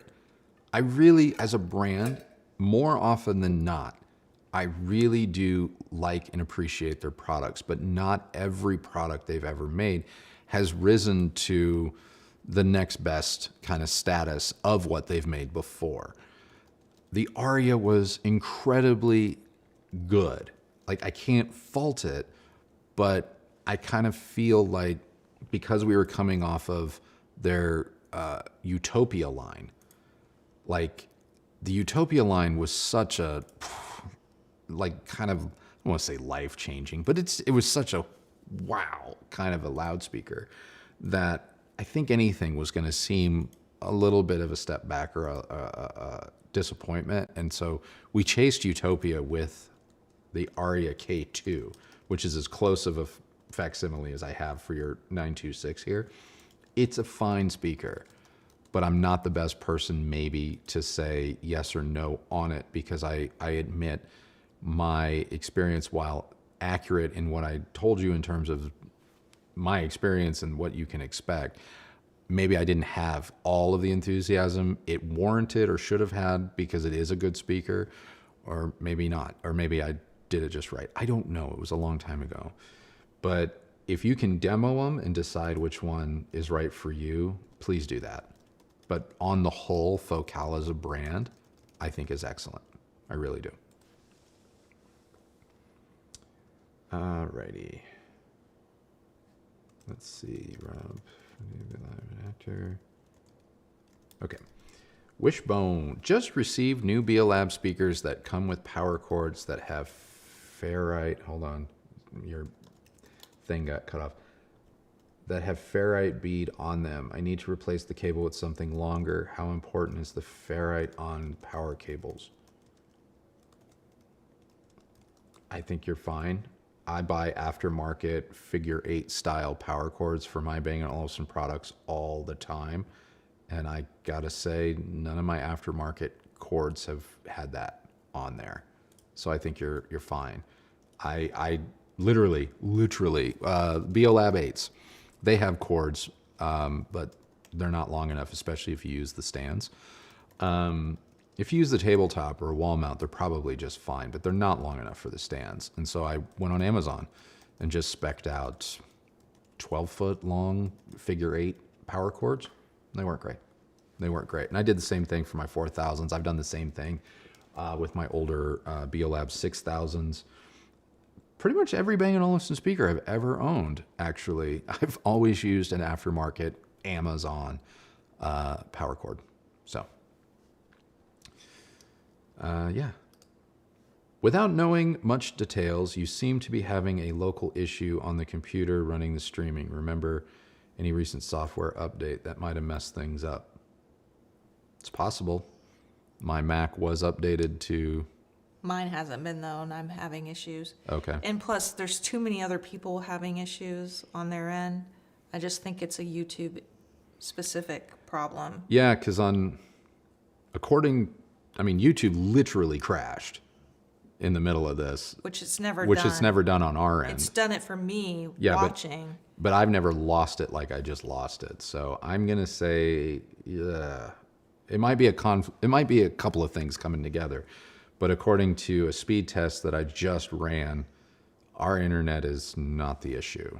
So I just hate it when we have technical glitches. I do. It makes me feel so unprofessional. So many streamer user interfaces to choose from: Blue OS, Wim, Stream Magic, Hios, Arylic, etc. How important is the UI to you in the purchasing decision, and how do you rank them? Oh, what a great question. I care more about the user interface than I do the supposed quality of this streamer versus the other streamer. Because if there's anything that keeps you or slows down the process of interacting and hitting play on music, there's a real chance you'll go do something else. You'll get frustrated with it. You won't, and that will kind of sit in the back of your mind and start to poison the well elsewhere in your experience. So it starts with the user experience. And for me, it's not popular. I get it. It's not popular, but I love the Bang & Olufsen app. Now, I get it. You have to have Bang & Olufsen products in order to take advantage of the app. So it's not fully applicable here, but I love it. I love it. I think the new Hios update, at least in my experience, the new Hios update is actually pretty good. It's actually pretty good. It's pretty fast, pretty easy to interact with. I know Sonos has had a lot of problems with their app, but I will say in the last couple of weeks that we've been playing with some Sonos stuff, the app's been really good. It's been really good, and I'm enjoying it. Hell, this morning over a coffee because of the Sonos app, I fired up whole homes worth of jazz music just playing in the background, and it was a breeze. And it includes, Apple Music natively inside the app, which I think is phenomenal. Wim and Stream Magic are very similar to me. Stream Magic is also very easy to use. I prefer Stream Magic over Wim or Eversolo in the ease of use department. Blue OS, and same for like Arylic. Arylic, Wim, they're kind of, I don't want to say they're the same because I'm going to get in trouble for that because everyone's going to tell me that Wim has their own deal, but you know what I'm saying, right? Like they're just so eerily similar. Stream Magic I like a lot. Blue OS, admittedly, it's been a minute since I played with Blue OS, so I don't want to speak out of turn on that one. But yeah, UI is more important, I think, than like file format compatibility and whether or not like the THD is 0.1 whatever. Because like I said, if you don't enjoy using it, because at the end of the day, when you're streaming, it's like, what is the experience? I know we're all sitting here going, well, it's sound quality, stupid. And it's like, yeah, but how do you get to the sound quality first? And if you're frustrated by how you got there, there's a real chance you're going to hear things that maybe aren't there or find fault in something that doesn't have a fault. So UI is super important. Outside of digital, more recently DAC, most things seem like another shade of white. Can you think of any big jumps in tech in the audio game that are coming? Sure. It's just not going to really benefit, or I don't want to say benefit, but it's just not going to be very, traditional people probably aren't going to like it. But wireless tech, wireless communication, wireless multi-channel or expandability into multi-channel, room correction, DSP, beam forming, beam steering, phase manipulation. I mean, all of those things are going to become increasingly important. Speakers are going to get smaller, but they're going to become more versatile, more powerful.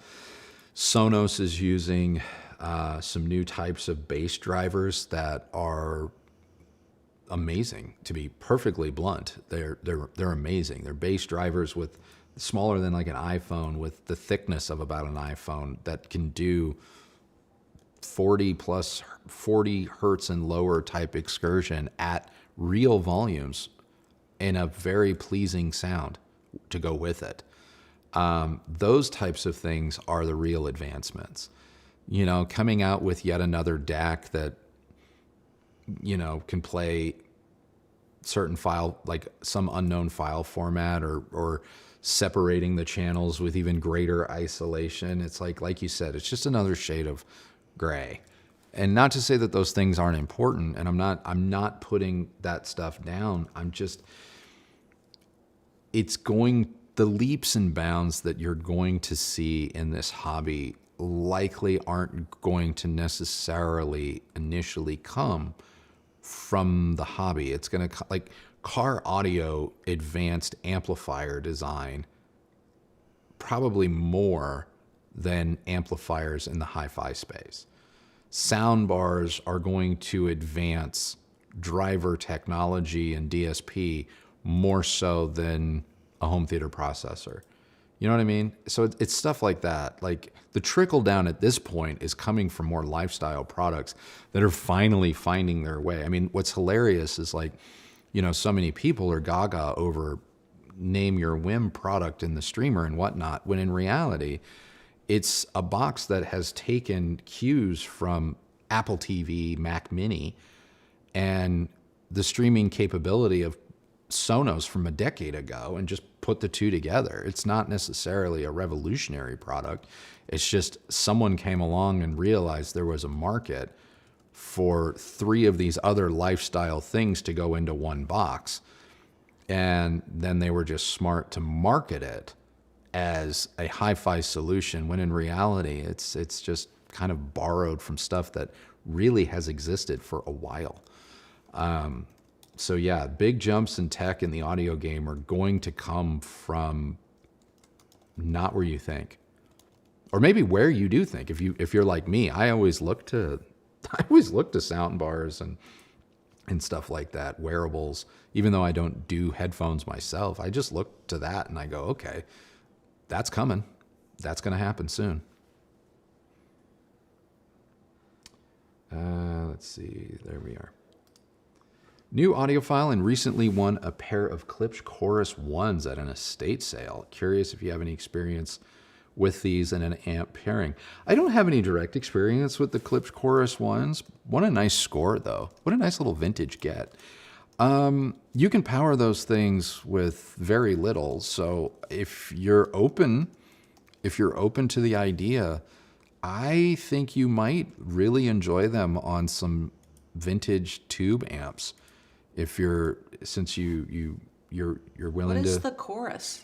It's an older speaker. I think it became the Forte, or let me make sure. I don't want to. Let's see. Klipsch Chorus 1.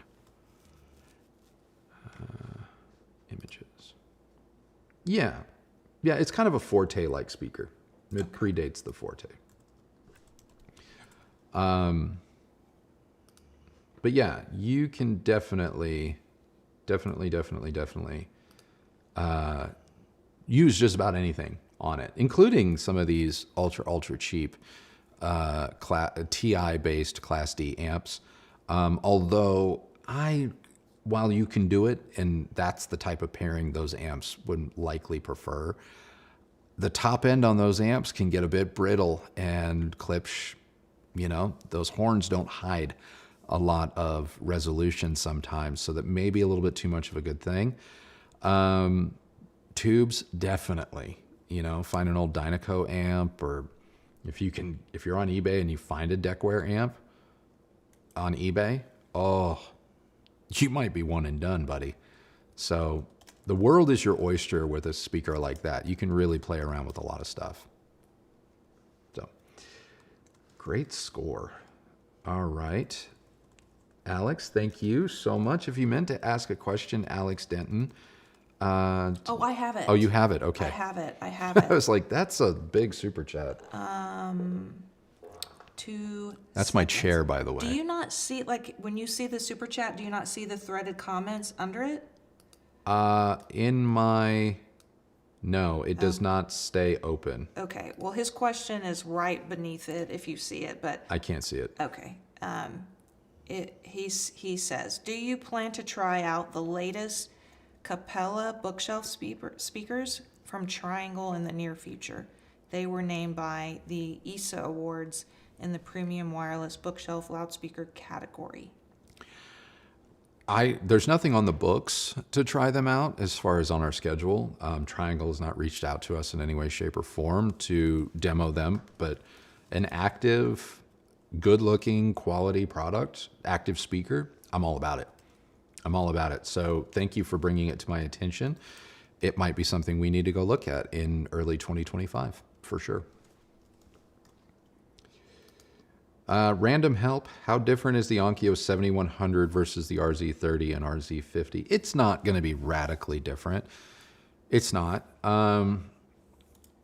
Not to say that there won't be minor differences. I don't have the specs in front of me exactly, so I don't want to lead you astray. But if you were to Google 7100 versus RZ50, which I believe is the more closer facsimile, you'll find the handful of things that are going to be different between the two. Build quality, components inside might be one of the things that are different, even though some of the specs are the same.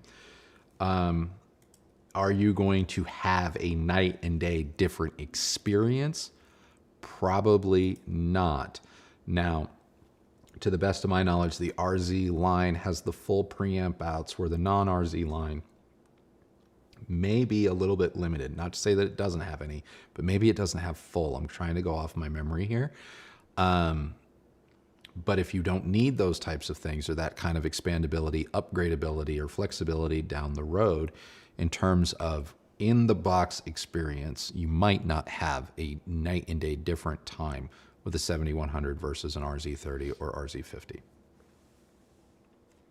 Random Help, what a great name.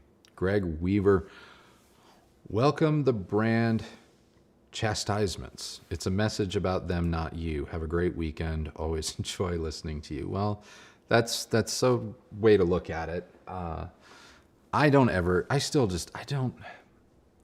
You would think, this is now my 25th year doing AV journalism professionally. I've been at this for 25 years. And you would think that I would, I guess, have a thick skin, or I'd be immune to it, or I'd just be like, yep, this happens. And it still catches me off guard, and it still bothers me, like every time, you know, like every single time. It just bugs me. I don't know. I don't know, but I appreciate you having a good mind on it, Greg.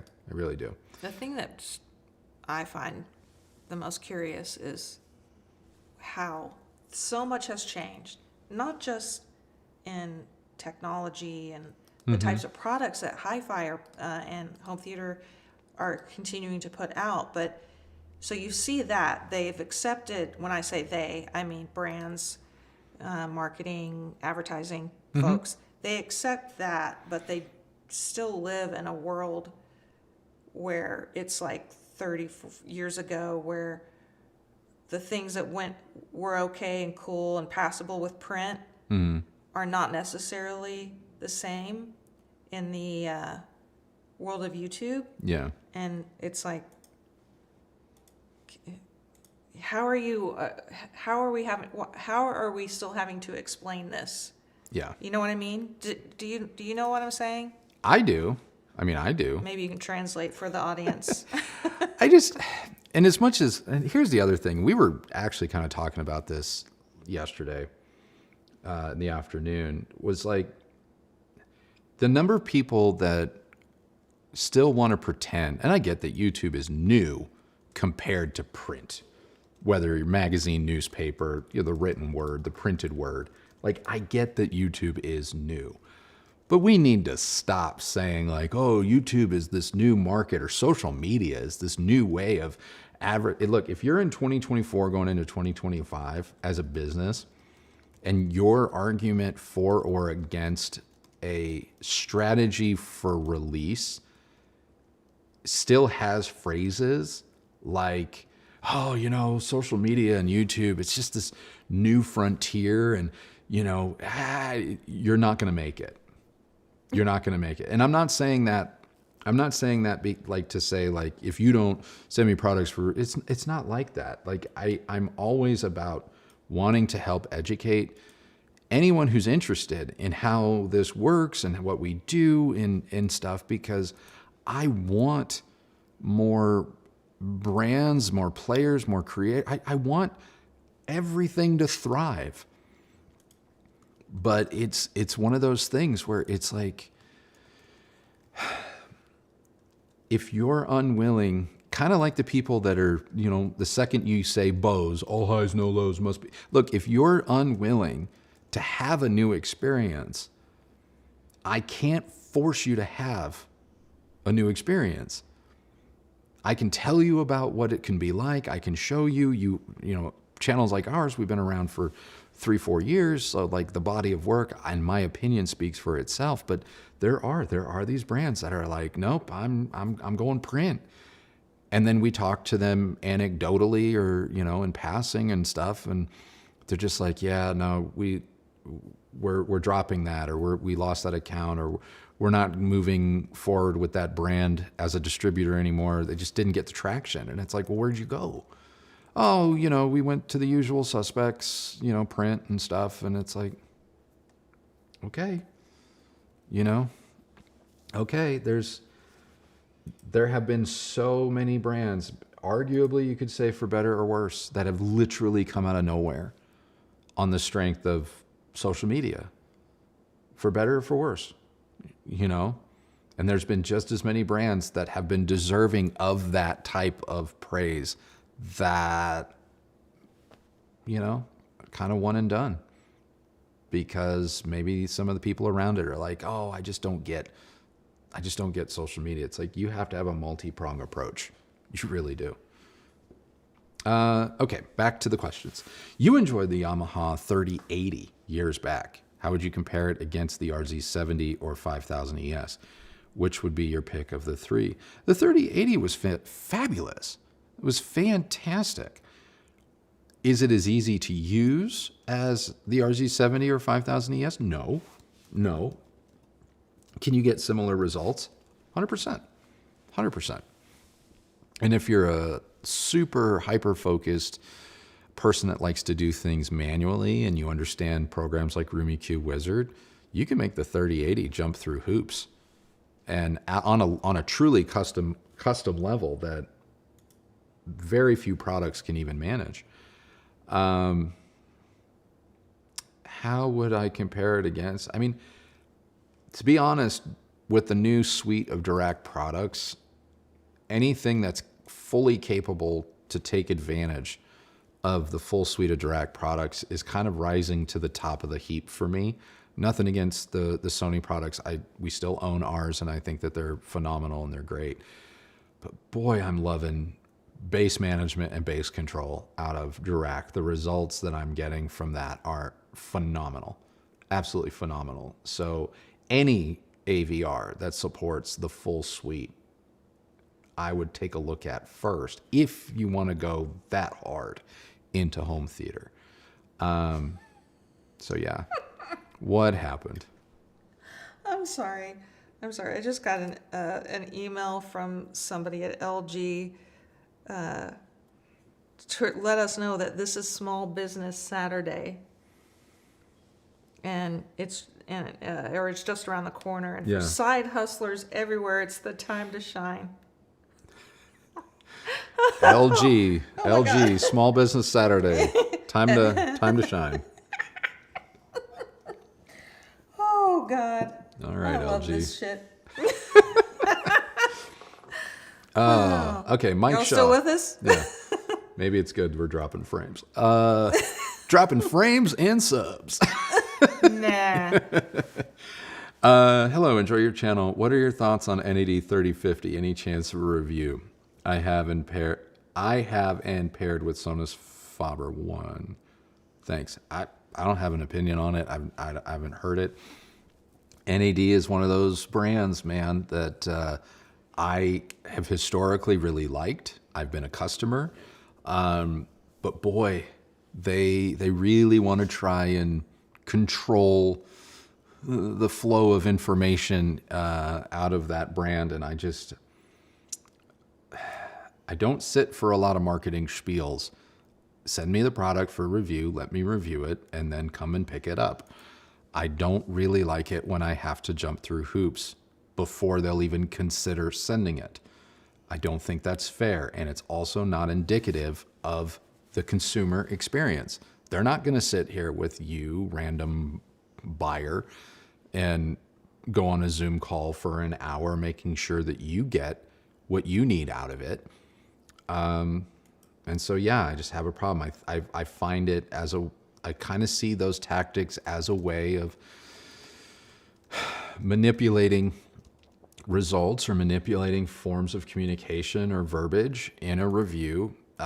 Any salesman will tell you that the more time you can spend with your customer, the more apt they are to want to reward that time spent, which is why it takes forever to buy a car or any, sizable purchase. And I do feel like that happens with, or attempts to happen with some of the marketing teams behind some of these brands, and how much time, influence, relationship they have with people on my side. And we try and limit that as much as possible. Now, this week, that was called not being collaborative. But like I said at the start of this stream, I don't work for you. I don't work for the brand. I work for you, the viewer. So I don't care if I'm collaborative or not. Well, okay. I don't think that's entirely true. I just think that collaborative indicates that it's a two-way street, So Well, like there we has can to be be- collaboration in the sense that, please make it easy for your product to arrive. Please make it easy for it to be picked up so that we're And not returned, and yeah. returned so that we're not a storage locker for, a dozen brands. But I think people understand, and you even understand, when I say collaborative, these people, certain people, not everyone in this hobby, but there are certain people in this hobby that use collaborative in the way that I mean it. And that is, I get to have a say as the brand. I get to know if I get to, if something's critical, like I get to soften the blow a little bit, or I get to, work with you on like, well, maybe we do something different and pivot. And it's like, I don't know. It just bugs me. But back to your question, Mike, I don't have any thoughts on the 3050, but if you already own it and you like it, that's all that matters. And I'm confident that it's good. NAD has never, in my experience, put out an outright bad product. They've put out products that I don't necessarily gravitate towards, but that's a personal thing. That's not a knock against the brand. Clem, any chance you'll be reviewing the wireless adapter with the SB17? Also, I've heard others claim not to blend sealed subs with ported speakers. Interested in your experience in blending them with the ported Titans? Yes, we will be talking about the wireless adapter with the SB17 because that is not exclusively, but that is how 90% of the time I have been using it, because it is in the far back corner of our room. And obviously our equipment is at the front of the room. And I don't want to run cables that far. So we will be talking about it. As for blending, the whole ported sealed debate, I'm sure there's a million ways to skin that cat. All I'm going to do is tell you my experience, because we did and have been using the SB17 with the Titans, as well as a bevy of other speakers. The SB17, since its arrival, basically, with the exception of some soundbar testing, has not been disconnected. It's been used on everything. So I think I've paired it with bookshelves, towers, ported, non-ported. Yeah, honestly, the only speaker I haven't paired it with was the Biolab 8s. And that's just because I didn't necessarily have all the cables from like Sounds Heavenly I may have needed to make that happen. So yeah, we'll get into it. All right. Mike V, wireless tech future, getting triangle Capella. Wireless tech and stuff like that, smart speakers and things like that, is most definitely the future. And I guess in early 2025, I am going to have to make a play for these triangle Capellas. We're going to have to put that on the list. Okay. Yamo S725S, suitable for Technics GX70 versus XT60. Yamo, I mean, should be. I mean, Yamo is going to be kind of suitable for a lot of things. Wait, that's the one, the Studio series we Studio S725. we had the 8s, with the new ones that we weren't supposed to get, remember? Hold on. Yamo S725F, floor standing speakers, gray cloud. Yes, they will work. Oh, no, we had the 7 series. Yeah. We didn't have the towers. We had the bookshelves. Correct. So they will work. Are they suitable for the Technics? Yeah, sure. The GX70 will drive them just fine. You're not in North America, so okay. I'll just say this. It would appear, based on some public records, that Yamo and Energy loudspeakers were recently sold to an overseas buyer. I know nothing more than that, but the Vox group did sell Yamo and Energy off. So I don't know if that means they're good, if they're bad, and bad meaning they're going to be around or what. I don't know, but I do know that they are, according to financial records, they do appear to not be associated with Vox or Premium Audio Group, aka Klipsch, anymore. and that is a fairly recent-ish development. I just learned of it this week, to be honest with you. So I don't know if there's another speaker that you're also considering, maybe consider it. But the Yamos should work with the Technics just fine. Contributing to the Santos fun. Long way to go, but it's a start. Hey, you know, I have enjoyed, not that anyone needs to, or that this person knows who, I have been loving Teddy's YouTube channel. His content is fabulous. I don't think I'll ever be in Cleveland, Ohio anytime soon or ever, but A+, man, A+ content. And I've been watching it, you know, old stuff from like 3-4 years ago to stuff he just put out. His videos are phenomenal. I'm enjoying the watch journey. I haven't bought anything else. There's nothing wrong with, you know, the Orient that I have that I love. But it is a lot of fun. And, you know, we talk about different face designs and stuff like that. I didn't realize the Santos, though, was as old as it is. Like, as being a Cartier Santos fan and hopefully future owner, I wasn't as well versed on the history as I thought I was. And watching a Teddy video, I'm not gonna say his last name because I'll butcher it, but watching a video history that he did on the Santos, I was like, oh my God, that's amazing. I had no idea. So now I want to watch even more. And I'm one of those guys where it's like, the more and more watches I get exposed to and the more and more I look at it, the more I'm like, man, I might be a Seiko guy, or you have to go crazy with something like a Santos because everything else isn't really that different. I mean, I know they are different movements and all of that stuff, but for me, as a more of a jewelry thing, more of an aesthetic thing than a mechanical thing, when I approach watches from that standpoint, like I get everything that I want from like a Seiko or an Orient or a Citizen in a lot of ways. And as much as like I can appreciate and marvel at the Omegas, even the Grand Seikos, or obviously your Rolexes, although call me crazy, Rolexes don't do anything for me, and they never really have. Patek, I do like some of their stuff, but the Santos, man, it's just so iconic. Like, it just jumps out at you, and it's different. It's different, and that's what I love about it. Craig, have you had any experience with Crick's speakers? They are an Australian brand famous for cinema speakers. I have not. I'm familiar with the name, but I have not had any experience with them. Wouldn't say no to getting some, but it doesn't come up that often.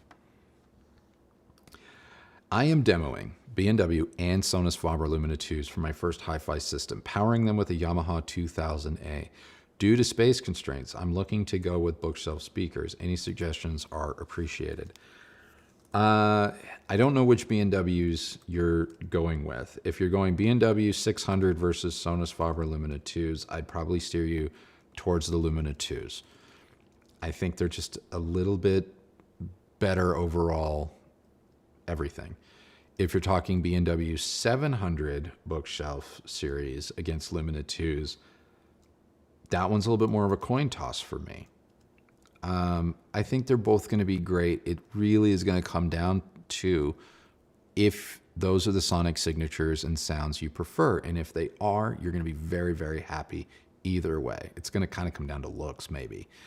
But if you are asking like other sonic signatures in that price point, and I'm saying this because we started playing with, not started, we've had them for a little while, but like the Monitor Audio Golds, and I get that that's a whole other price bracket. I'm not saying go get Monitor Audio Golds unless you want to. But I realize with the more I listen to those speakers, the more I'm kind of like, man, I always sleep on Monitor Audio. Every time I have them in here for review, I'm always reminded like, damn it, this is another great British loudspeaker brand. but I don't know what it is about them. It's almost out of sight, out of mind. And that's a real shame, real crime, because they are consistent.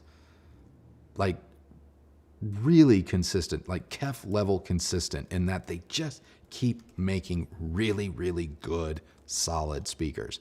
So maybe you want to consider, if you're looking at Sonos Fiber Lumina 2s, you're going to want to go silver.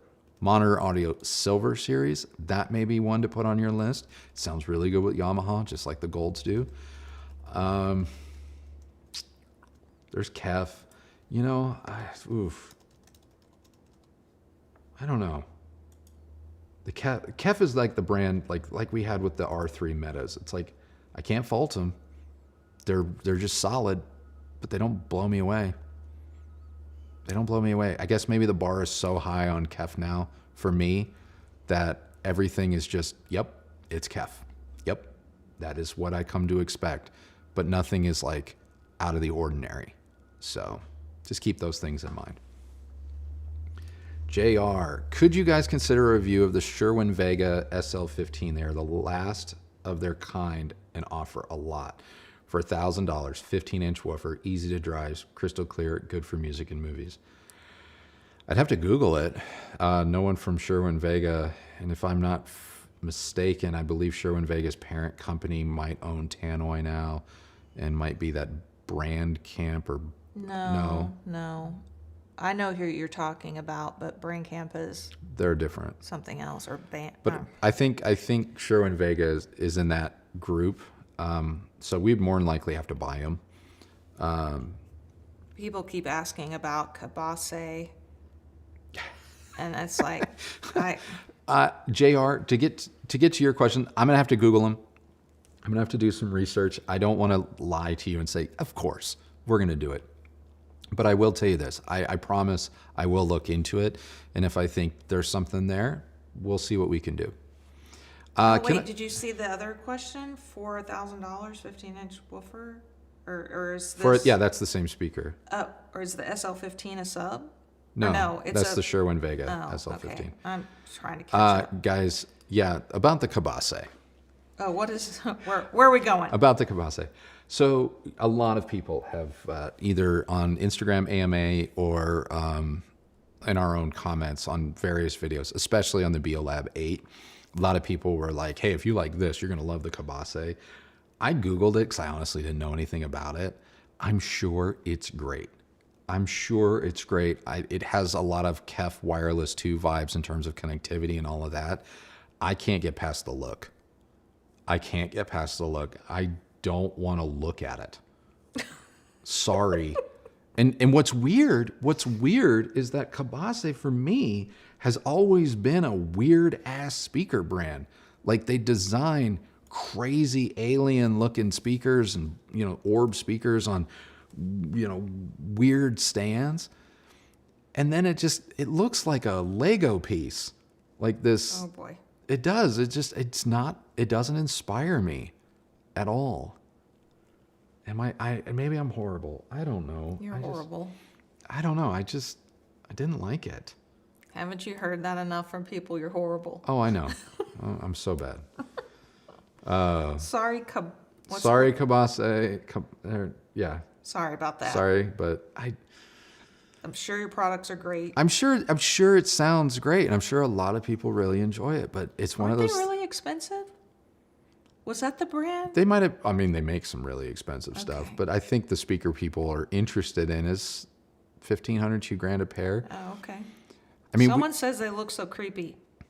They look so creepy? John Jay says. Oh, some of their speakers, they do. They look like alien something. They're weird. I love your insights and have hearing issues. Well. Oh, I think he's talking about me. Well, there you go. I'm always going, what? Especially with that JBL system. Oh, the state. Yeah. They were just awful. Sorry.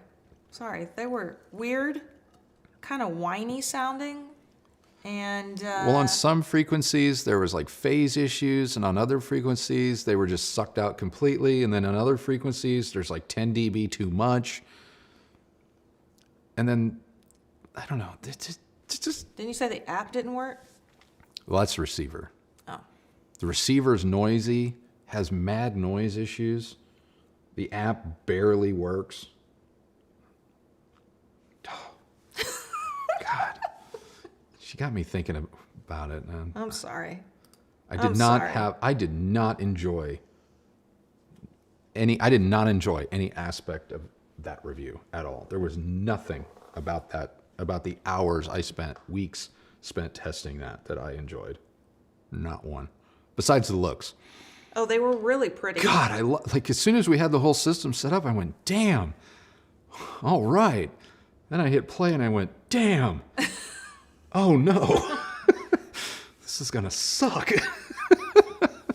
No, they. All right. Yeah, they were really, really nice to look at. Yeah. And so I appreciated that. And quite a bit. they looked great in this room. Like I'm like, here we go. Yeah. No. Okay, how do on-wall left and right speakers sound compared to bookshelf? Deciding between Golden Ear, SuperSat 60, Q Acoustic Concept 30. I'll have dual subs with either. Okay, really, they can sound great. On walls, in walls, freestanding. One of the things that you may experience more of based on room layout and placement of speakers relative to your listening position with freestanding speakers like the Concept 30, Concept 50, or just any tower or freestanding speaker, is that sensation of a soundstage, and more importantly, the sensation of depth to a soundstage. Even in walls or on walls will give you soundstage width, again, provided the placement of them in relation to the rest of your room boundaries and your seated position are fine. You will get soundstage width from on walls or in walls. But some of those come up a little bit short in the depth, the sensation of depth department. Whereas with a freestanding speaker, obviously, as we kind of pull it out and play with placement a little bit with some greater flexibility than an on or in wall, those are the benefits there. As for tonality-wise, frequency response, can an in-wall, on-wall compete with freestanding? 100%. 100% they can. So that's my take. Dwayne, I have to leave. Love spending time with you two. Keep your head up and continue doing what you do the best regardless. Thank you, Dwayne. Appreciate that. Love Dwayne. We do. Jay Lauren, everyone behaves as they are incented, managed, including the person in the conversation, not an excuse. Attracting X with honey versus not with honey. Do what you guys do. And happy birthday, Kristi. Thank you, Jay. The sip conversation was a nothing burger. Don't worry about it. That guy was cool. Okay. Just I didn't FYI. see that. I didn't see that conversation. So it's all good. It's all good. You know what? Here's the thing. He was talking about they. I don't know. They were talking about when you took a drink. You know what I assumed sip meant? Either it meant some weird slang that I just wasn't familiar with. You know, like something mean. Probably. Oh. But sip as an acknowledgement. as a University of Texas alum and a Longhorn fan. Yeah. If you are an alum or you're a fan of Texas A&M, a little side quest into college football, they hate us because they ain't us. And they call us T-sips for some dumbass reason. Oh. Yeah. Anyway, little history for you. You're welcome. So I forget who that was that I was speaking with that used that term sip. So. Okay. Understood. Anyway, are you guys not entertained? Well, if it's all choppy and crap, I apologize for whatever's happening on this stream. Scott, upgrade question. I have Cambridge Audio, CXA81, CXNV2, CXC, and Solo Phono amp. Turntable is a Audio Technica. And I have Polk R200s. Do I go for Alva TT2 or upgrade the speakers to R700? I mean, if you don't have if you're just on the Polk R200s, know that if you go to the R700s, you will be unlocking octaves of bass that you haven't been presented with in your music. Regardless, now, so that's going to be a pretty big leap. That's going to be something to hear and adjust to. Whether you like it or not, we won't know, or I can't tell you, but there's no denying you're going to have similar sound in some aspects of the frequency response, but you're going to be presented with some real new stuff. So that's going to be a larger jump, in my opinion, than going to a different turntable. Now, is it the jump that you want it to be? Is it a better jump? I don't know. But if you're asking me, you're going to choose between one or the other. If you want the most demonstrable difference, it will be going to the R700s. And I think I might be caught up right here. Folks, thanks for all your work. Is always great. 2 questions that may get me to audiophile jail. How bad would it be to put my bookshelf speakers on top of my subwoofer? With some good isolation stands and at a proper height, of course. I don't know. I was going to say, make sure you put some isolation, because I know that if I set anything on top of like our SP17, it's going to rattle. Or it will create some vibration and some rattle, and it'll start to move, even though that sub is braced pretty good. So do I think it will end you up in audiophile jail? I don't. I've seen it done. I just, like you said, speaker height and decoupling and all of that is very important. Is it ideal? Maybe not, but you won't know until you try. Every situation is going to vary. So I don't judge you. It may not be what you just know that it may not ultimately be what you stay with long term, or it may not be what I would choose to do or someone else would choose to do. But if it works for you, enjoy. But beware of vibrations. Space limitations are also horrible plugging ports. I have the speaker right against the wall. Thoughts? Can I damage the speaker? Am I hurting the sound too much? Am I a horrible person? Part 2. Plugging ports is just going to change some of the response, the low end response of the speakers.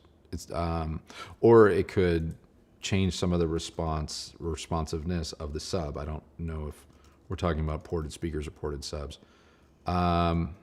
So again, you're going to have to experiment with both to see which ones work for you. I have the speaker right against the wall. If it's a rear ported speaker and you have a sub, you might want to plug that port on the back of the speaker because you're augmenting the bass anyway. Just keep in mind that one of the benefits and one of the reasons why subwoofers are so great is because of their placement flexibility.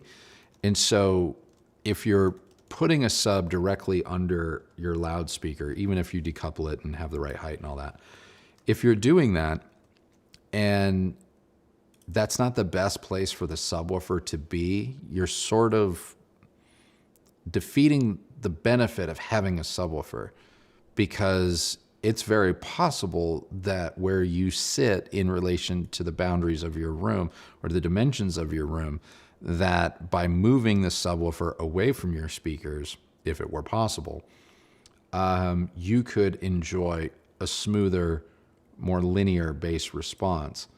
And if that is in a different place than your speakers, the setup you're talking about isn't going to work. But if you're locked into this setup because you have to have the subs there, know that maybe you could have the biggest sub in the world, and if it's in the wrong place in your room, it's not going to matter. And so bass is very placement and room dependent, subwoofer or no subwoofer, even in a speaker. So just kind of keep that in mind. But I do not judge you. David, what good Blu-ray player can I buy that will also play SACD and CDs? Oppo seems to be popular, but I don't think I want to buy used. David, I was going to steer you towards an Oppo if you could still find one, because they continue, even all these years later, they're still kind of the reference standard for multi-disc use. It's a real shame that they stopped making those, but I understand why they did. Outside of that, I have nothing. I really have nothing. I haven't bought a dedicated disc spinner in 4 or 5 years. And admittedly, the one I have is like $100. I have one just to have one, and I use it, as a transport. It's a Sony one, actually. I'm not the guy to ask. I don't know. Sorry. And I am caught up with my questions. For some people that maybe just now be joining us, and they were wanting to get into the Bose conversation, Macintosh conversation. Okay. There was some communication I was having with a few people in the comments while you were talking about other things. And I'm not surprised by this, but some of the consensus is that the acquisition by Bose of Macintosh just means all negative. That Macintosh is gonna go down, like the Titanic or something, paraphrasing. So I don't really know how to, I tried my best to answer some people. Like, I don't really feel that it's always best to just say, oh, that the Bose acquisition means a negative. I think one of the things you sort of alluded to early in the beginning of the stream is that, well, where would Macintosh be if Bose doesn't step in? Like, you and I had a long conversation. While you're all worried about that Macintosh was purchased, you're forgetting they were for sale. Yeah. Like, things aren't, and there are some exceptions where a company like maybe Apple sees an upstart tech company or software company, and they're like, oh, I see, this is going to be the next thing that takes off. I don't think that's what's happening with this particular acquisition. So the alternative would be that maybe you don't have any Macintosh again. Same with the Klipsch Premium Audio Group possibly being up for sale by their parent company Vox. Could you guys? Yeah, I know a lot of people love to trash Klipsch, but could you imagine there not being a Klipsch speaker for sale in 10 years? Like, think about the alternative before you start automatically flooding the internet with the doomsday. Yeah. Or worse, that you don't give the new products that may come out as a result of a particular acquisition, like, you don't give them a chance. Yeah. That you automatically go poo-pooing them, which isn't going to help anybody, right? Yeah. And I'm just noticing that this stream is also just choppy as hell. Yeah, Casey Jones makes a good point. Macintosh has not been owned by the original owners in years. Yeah, Macintosh seems to get bought and sold at least every decade. People forget, like, at one point they were owned by the same parent holding company as Denon and Marantz, just before Sound United was formed. Anything can happen. Anything can happen. None of us have a crystal ball. So there's equal possibility for a negative outcome as there is a positive one. But that's the point, is there's equal possibility. The problem is that I never see anyone, even in our own hobby, talking about the positive possibility. And like you pointed out, if someone bought something, that means it was for sale. And maybe it didn't get purchased by the company you wanted it to be purchased by, or the individual you wanted it to be purchased by. But it also didn't get run into the ground, or it also didn't just fade into obscurity and die. We don't know what the terms of the sale are, and we may never know. But I have to imagine even a $3 billion company like Bose isn't necessarily interested in making rash decisions, especially one that's a publicly traded company.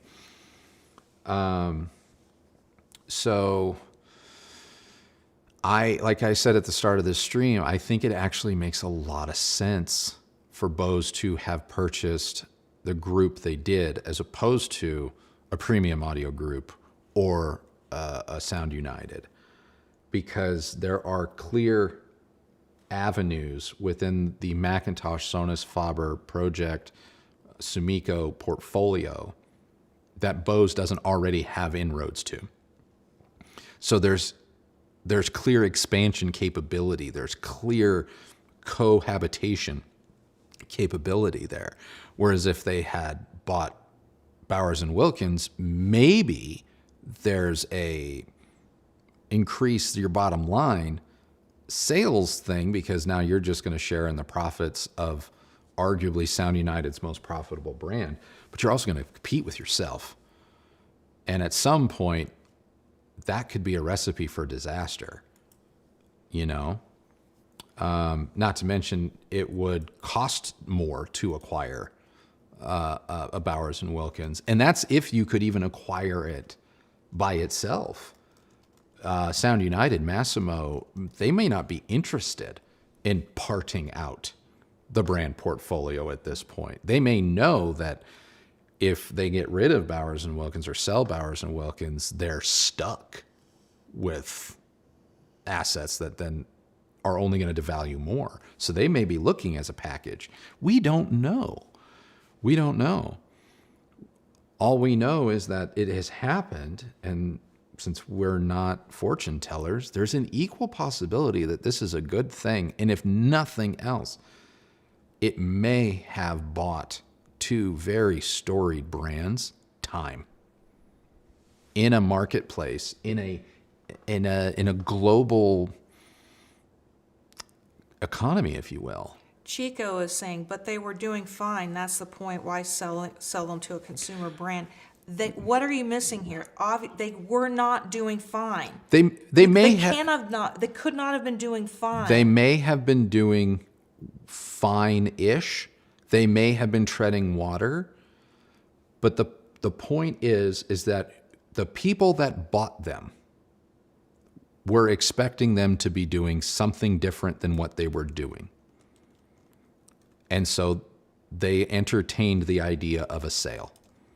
That's it. That's it. That's it. Like, I have a Volkswagen Atlas. It's doing fine. It's doing fine. I have no interest in selling it whatsoever. But if the right deal came along, sure. Nothing against the Atlas. It's doing great. I love my house. I love my house. I love working on the house. I love what we've done to this house. The right deal came along. Yeah. You can have my house. Sure. The right deal. Especially after dinner last night. Yeah. So, I mean, it's just, there's doing fine, and then there's doing what the people that bought you years ago expect. And if they expect something different, fine might not be enough. Now, Bose may come in and go, okay, yeah, we see that they're doing fine, but we also see where they could do better. And when they do better, that benefits us, not even financially, but in inroads elsewhere. We see an opportunity to see if maybe we also can't take these next steps with some of these brands. And those are the other conversations that I don't feel people are taking into consideration. I get that in today's age, acquisitions usually mean strip mining, profiteering, and then dumping. I do get that. I'm not stupid and immune to that. And like I said, there's a 50-50 chance. But guess what? There was a 50-50 chance that could have happened the last time McIntosh sold. And there was a 50-50 chance that that could have happened or did happen the time it sold before that and the time it sold before that. Every situation presents not only new challenges, but new opportunities. And we have to just wait and see. We have to just wait and see. But I think one thing people should expect or be prepared for, if you're not aware, this space, like sales are down. Like, yeah. The hi-fi home theater industry, I don't think they're doing that great. I think the COVID years and the time we spent at home were what have we called it? We're like a It was a fantasy. It was a fantasy. And created like a lot of. It created a false economy. It created a false economy and a false sense of stability. I was about to say stabilization. Stability. I think it also presented possibly a new direction or like a resurgence to the home audio field. But now that things are more or less I don't want to say back to normal, and ignore all the people that didn't make it out of the pandemic, but people aren't stuck in their homes anymore, and so things are changing. And then also you've seen a huge increase in products coming in from overseas, which are coming out at rapid paces. They're extremely affordable. Yeah. And while a lot of people are going to cheer that because it makes the hobby more accessible, it also could, as a could conversely make it more difficult for the brands that you think are for true audiophiles or are the better brands or what people should be listening to. It may make it harder for them to compete in in this economy and in this day and age. There's a lot of things I'm sure at play that we don't know, but I think if you take the attitude that that Bose is gonna do nothing but kill the brands they've purchased, and you go and spread that prophecy across the internet, it will be self-fulfilling. You're just self-fulfilling your own disaster. So, keep that in mind. Maybe. Yeah. What do I know? No, the pandemic definitely created an anomaly of an economy, and a lot of people cashed in, and a lot of money was made, a lot of money. And unfortunately, I don't believe there was a lot of honesty in the thinking, because we saw a similar surge during the housing boom. And a lot of people mistakenly thought the ride was never going to end. And boy, when it ended hard. And you would think that some of these brands, having gone through that, would see parallels, but I don't believe that they did. And I don't think that certain investment opportunities or investment banking conglomerates or individuals, I don't think they really cared. I think they just saw opportunity. The problem is that now the opportunity was here, they did it. Sales are more or less going back down to where they were or worse.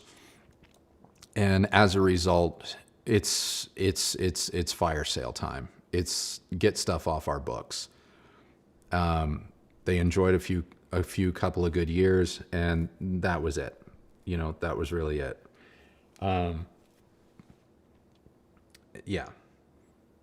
And like I said at the top of the video, top of the stream, the core audience is still older, an older generation and getting older. They probably have purchased some of their last systems. The Timuification of hi-fi has been good and bad. It's been good and bad. Some people will argue that it's letting young people get into the hobby. I'm going to argue that I don't think the stats necessarily bear that out. I think the number one purveyor of ultra affordable overseas products have been the core audience still. So now you've taken the over 40-ish male customer and you've divided them into camps, and some have been buying from both sides of the line and other people have gone one way or another. And it's probably led to the detriment of the whole, to be honest. Just as the same way as like fast fashion has actually led to the detriment of the fashion industry as a whole. And now there are other things, like a viewer brought up earlier here, e-waste and waste in general. Mm-hmm. It's getting to a point now where that is a legitimate, it's always been a legitimate concern, but it can't be ignored. I was just in our storage room where we have things that are on deck for review, or we have things that are in process of being returned. And then we also have things that we can't get anyone to pick up. And I would say in our storage area, 50% of the room that we have at our disposal for the logistical side of this is stuff I can't get returned. I cannot get people, the brands, to come get their thing, even though they promised us up, down, left, right, and center. Oh, absolutely, we're gonna take that back, because contrary to popular belief about at least this YouTube channel and this guy right here, I can only speak for myself. I don't want this. I want to bring you the video. I want to bring you the news. I want to bring you the experience that I had, but I also want it to get picked up because I know I need the space. I do not see it as a positive, when, everything makes a one-way trip. That's not a positive. It just isn't. Not when you run a channel. And I have a storage room full, and I mean full, of $100 to $300 widgets, DAX. Stuff I didn't even ask for, to be honest with you. Sometimes you end up on mailing lists or someone gets a hold of your address and it just shows up. And I look at that and I go, that is so wasteful. And what I realize is that some of this stuff is like a year old and I already know it's been replaced by the brand that sent this. And so it's like, even if I'm 4 months behind the curve, if I wanted to review this stuff, even though I'm 3-4 months delayed in reviewing it because we're so booked here, I might actually be reviewing a discontinued product because the very brand has already come out with its replacement. And that's maddening. That is maddening. That's scary. Now you multiply that over, right now there's a dozen brands at the moment, that fit into that mold. Whereas 3-4 years ago, there were like 2. What happens in 5 years when there's 2 dozen or 3 dozen? I don't look at that equation as being I don't look at that equation as being positive. I look at that equation as the economics don't lead somewhere good. I get that we all love our free thing today, but we're going to miss the $5 thing, the $10 thing, the $100 thing tomorrow if it's gone. Because it's still going to work. Whereas some of these free things, you don't even have to you don't even have to say that I'm biased. You can go on YouTube to some of your favorite channels and realize some of this stuff's catching fire. It's not working. It stops working. And if I had $1 for every single one of you that were in our comments or DM me on Instagram or even email us, Andrew, I have a shoebox full of these tiny little DACs.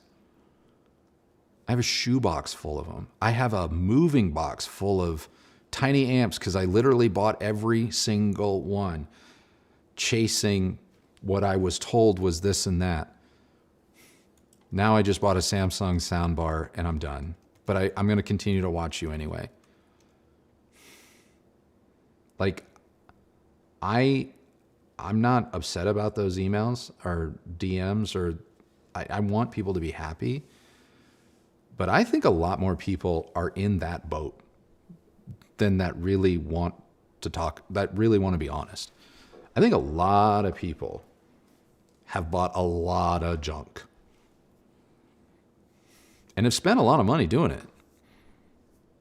And those people, if people really take stock and zoom out, like, yeah, it's scary.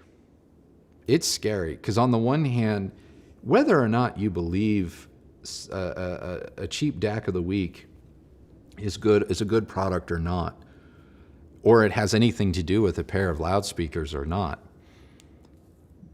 you don't go the other way. It's very hard to get people to go the other way. So if the DAC was $20, $50, $100, and the speakers went from $1,000 to $500 to $200, even if the person at the end of the day realizes 2-3 years down the road, none of it's working anymore, it's all crap, and they want to go back the other way, they still have the mindset that they only had to pay $100 for everything. Even though it broke, it's still only, there's no point, but the last time I went and I re-upped, the last time I purchased something, it only cost me $100. They're not going to spend $1,000 all of a sudden.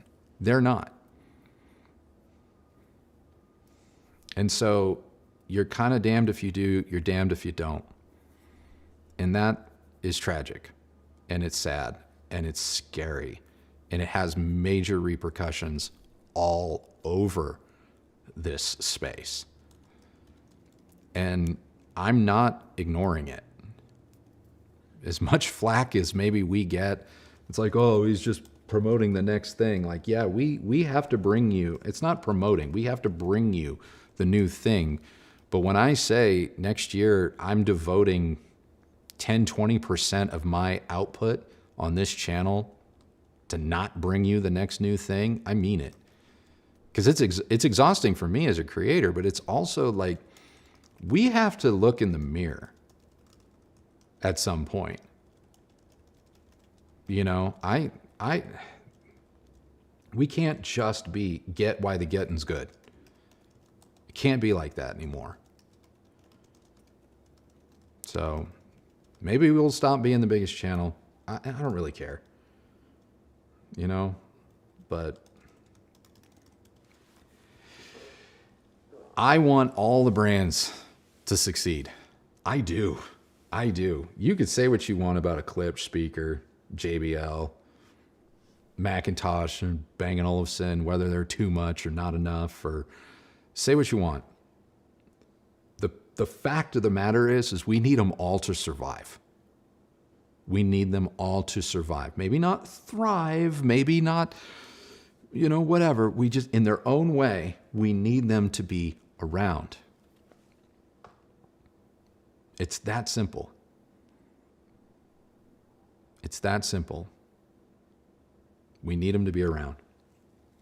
So, yeah. No, John, the market is flooded by junk. Sorry, John, I didn't mean that. The market is flooded by junk, so in order to compete, better brands have to reduce prices and quality. Yeah, that's one way to go. That's one way to go. I happen to think it's the wrong way to go. Because the second you do that, you have to sacrifice stuff elsewhere, and then that makes you the villain. Because can McIntosh, with, say, Bose's help, bring you something at like a $1,000 price point? Could they do that? Absolutely. Absolutely. Could it be handmade in upstate New York?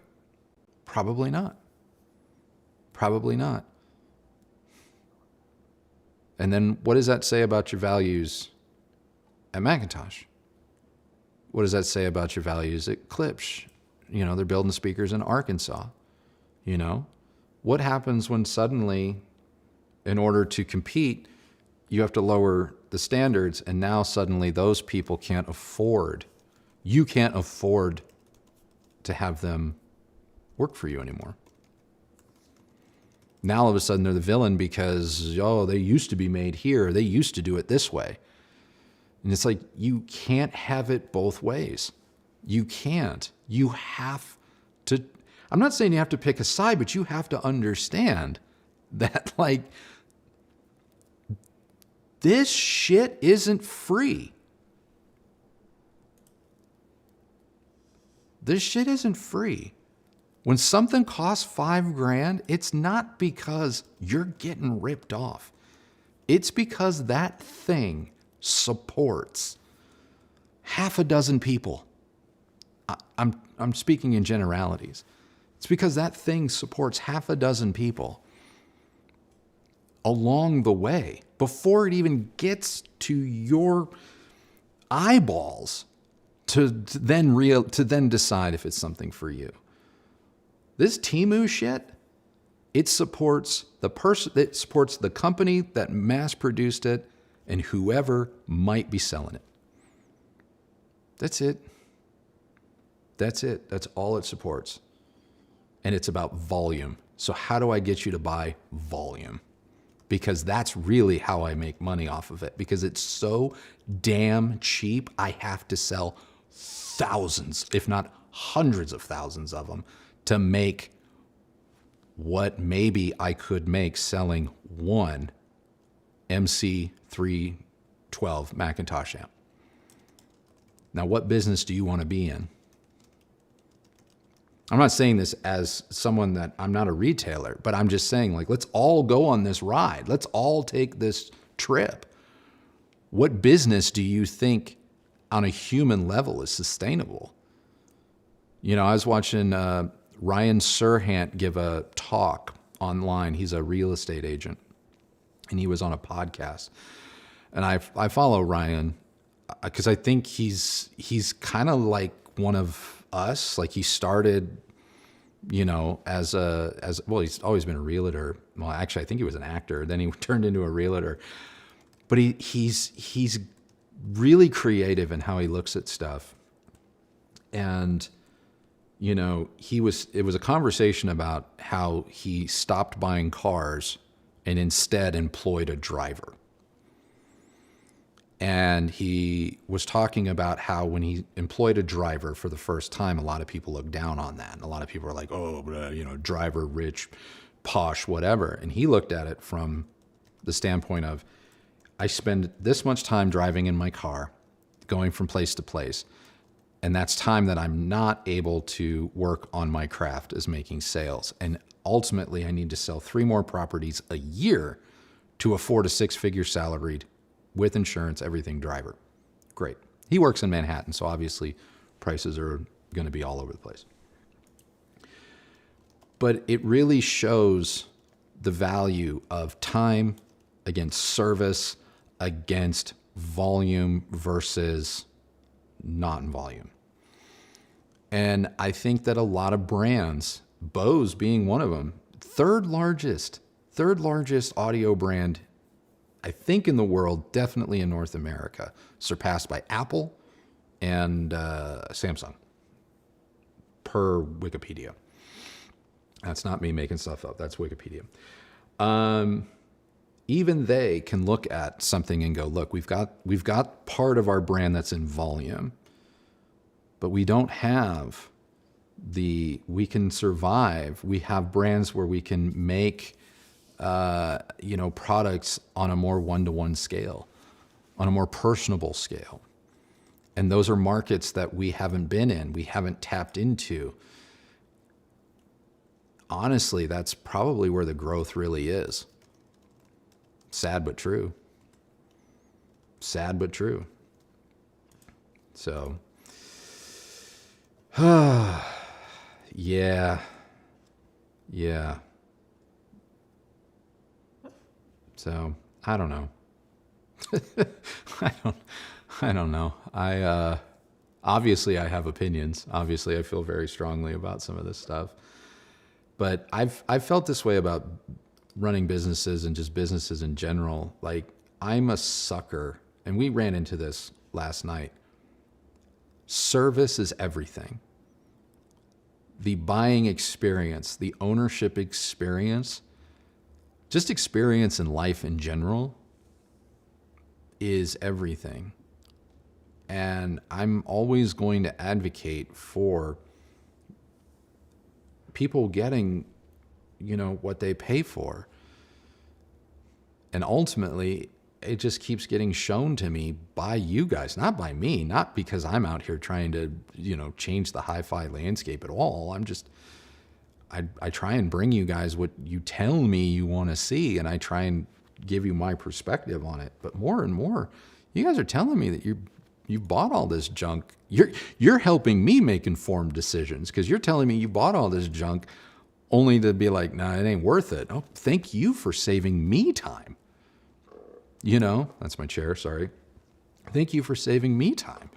Now I don't have to waste my time, let alone now your time, coming to the same conclusions you guys have.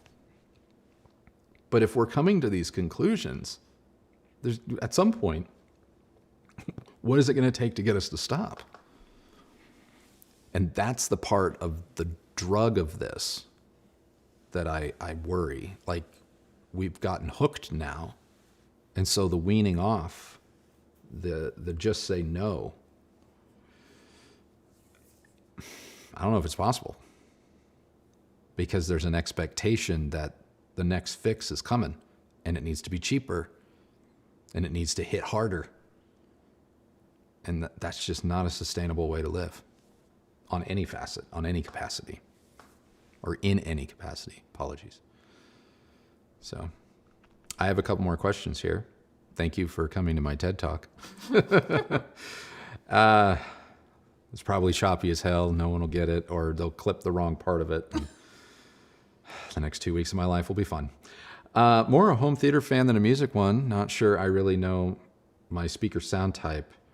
Have had Paradigm, Golden Ear, and liked them. How do I best find my sound type? I mean, if you liked them, I will tell you there's not a crazy difference tonality-wise. One could maybe make the argument that Paradigm and Golden Ear are somewhat going to be in a similar leaning tonality. The only thing I could say is you could go in the opposite direction if the funds allow, or you have the budget to have this kind of fun. Go pick up an ELAC Debut 3.0 or a Polk R200 bookshelf speaker, which is going to maybe be on the other relative side of the spectrum. Give them a listen. Give them a listen. And if even in your memory, because you don't have them all to compare side by side, even in your memory, like, oh my God, no, my Paradigms were way more fun than this, you've identified your sound. But if you're like, oh, the ELAC's not doing that thing that the Paradigm did that always bothered me, but it was just the only thing that bothered me so I could overlook it, welcome to your new sound. That would be my advice. Chris. There's a Craig somewhere. Chris, I'd rather have McIntosh and Sonus Faber owned by Bose than by a popular electric car company or Fosse or Anima. Or Aima, sorry. Anima is the DJ. Aima is the brand. I wouldn't be in hi-fi without Bose. Neither would I. And that's true. That's true. What got me into even knowing or caring about audio wasn't my JBL G400s. It was a Bose Acoustimass system that then turned me on to other things, and then I just kept walking into various stereo stores, and then, of course, saw the big woofer in the G700 and bought it. But it was the Bose and an experience watching Top Gun on VHS through a 5.1 Bose Acoustimass system that I was like, oh, that's good. I was like 10 or 11, That's how it starts. And a lot of people owe a lot to Bose, so I don't want to hear it. Thank you very much. I was looking at an earlier live stream and found very funny that most complex responses carry metaphors related to cars. Haha, I sometimes end up more confused. Well, I'm sorry. A lot of audio stuff does get and ends up becoming about cars, especially about certain topics that I don't want to get into. But you're telling me that you're not going to tune your car. I'm like, shut up. Yeah, it does. It happens. Anytime you're talking about power, it gets related to horsepower. Anytime you're talking about loudspeaker control, it's going to get related to like grip. I get it. I do. But it is kind of something, at least in the audience, which let's face it, is predominantly male, older, who probably also associate and or like cars. I'm not saying that's a good thing or that makes it okay, but it's probably going to be a point of reference that people can relate to. But I hear you. I do. I hear you. If I think of a better one, trust me, I'll try. I'll try and use it. But you do love cars. I do love cars. So it's a natural. It's natural for me to go there. Yeah. So, Jordan, is it possible that Klipsch, among other brands, are going out of business soon? Been a lifelong fan of the brand, and I'm heavily considering getting the Heresies or Fortes. Do I think Klipsch is going to go out of business? Because I've seen some headlines. Admittedly, again, it would appear that they are for sale. Do I think they're going to go out of business? I don't know if I'll go that far. Do they have a rough road ahead? Very potentially, yes. You could argue they're already on said rough road. They're definitely doing a lot of things to try and right some of the wrongs. They've, be it Vox or Premium Audio Group. You said they were doing like 50 million a year. The Premium Audio Group, which is predominantly Klipsch, is, according to what I can find, they're roughly around the 50 million mark in sales. I think that sounds awfully low, but it also signals, according year over year, there's single digit, sometimes small double digit decreases. They were up 2020, 2021. They had some really good years, but it's been trending downward since. Vox, the parent company of the Premium Audio Group, aka Klipsch, their entire consumer audio division is hemorrhaging. They are shedding weight if they can. Obviously, they have sold Yamo. They've sold Energy. Believe it or not, I think they sold them for $4 million combined. So those brands weren't worth much, even though Vox technically made a profit on those sales, come to find out, which is hysterical. Rumor has it that Pioneer is not being produced at the moment. Esoteric, at least globally, internationally, may not be produced. You may see brands like Klipsch and such leave markets globally.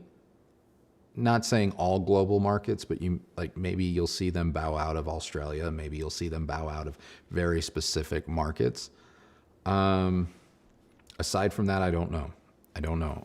Do I think Klipsch 2 years from now will not be around? I don't think I think there's always going to be a buyer for that brand. Is that a good thing to have said? No. But bringing it back to us and the end user, does that mean you should avoid buying Klipsch speakers if that's something that you know you like and you want? I don't think that it is. I don't. The Klipsch Heritage speaker is going to be a good, quote, product or investment. And there's decades of proof of that. There's still a huge community around original Heritage speakers. I mean, there are a number of people that are like, I bought Chorus ones, La Scala ones. I still have Cornwall ones. It's big. It's big. Maybe it's not growing, but it's still big. Excuse me. So I don't think there's that level of worry per se. I will say it's not great. It's not good. It's not a good outlook for a lot of brands. But I don't have the same pause. Like if you were like, should I buy Class A right now? I would say probably not. Should you buy clips? Yeah, go ahead. You're probably all right. I think you're going to be fine. So, yeah. Musical Fidelity M5 SI for $1699 or Rotel 1592 Mark II for $2,500.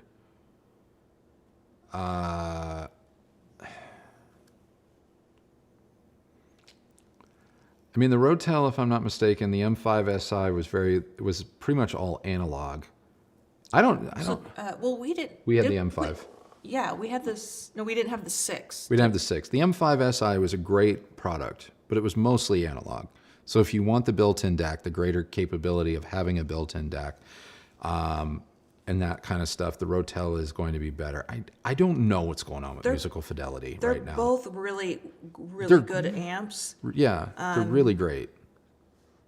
But yeah, Musical Fidelity has been one of those brands that's kind of we had a lot of contact with early on, and then that's kind of disappeared somewhat. Yeah, they're a little all over the place in terms of what they're up to. So if you want stability, maybe a more defined dealer network, potentially better after-sales support, Rotel might be the smarter buy. But both are great products. So, okay, Monkey Life Support. I hope you'll be able to enjoy or try the Triangle Capella soon. Okay, I'm going to have to Google the hell out of this speaker. 3 or 4 people have brought it up, so I'm going to have to Google it because admittedly, I don't know anything about it. Somebody here has a question, Mile High Boost, about anyone hear of the McIntosh system and the Jeeps newer in, oh my shit, just crashed again. The Macintosh system in the Jeep. Yeah. I don't know. The thing about car audio, at least factory branded car audio, is it really does appear that car audio is kind of like buying sunglasses at a Sunglass Hut. You think you're getting a different brand, but it is actually all owned by one party. And if I'm not mistaken, Harman, I mean, Bose is a big part of car audio, but I'm pretty sure Harman at this point owns the licensing and or IP of a lot of branded car audio. So I don't know if Macintosh and Jeep, that partnership fell into that bucket or if it truly was a Macintosh endeavor. I don't know. But I know that with a lot of car audio, branded car audio, that is, that like you think you're buying a brand, but it's actually just Harman that has the rights to use the name of said brand on their audio. It wasn't bad when we had the... No, it wasn't bad. It was bassy. It needed some tuning. Now, I don't know if it was monkeyed with by the delivery person that delivered us the Cherokee for demo. And ultimately, that's why I had to reset it. But even even factory reset, it was bassy. There was a lot of power. Definitely trying to wow you. I don't think there was anything necessarily wrong with the system, whether it was a legitimate Macintosh product or not.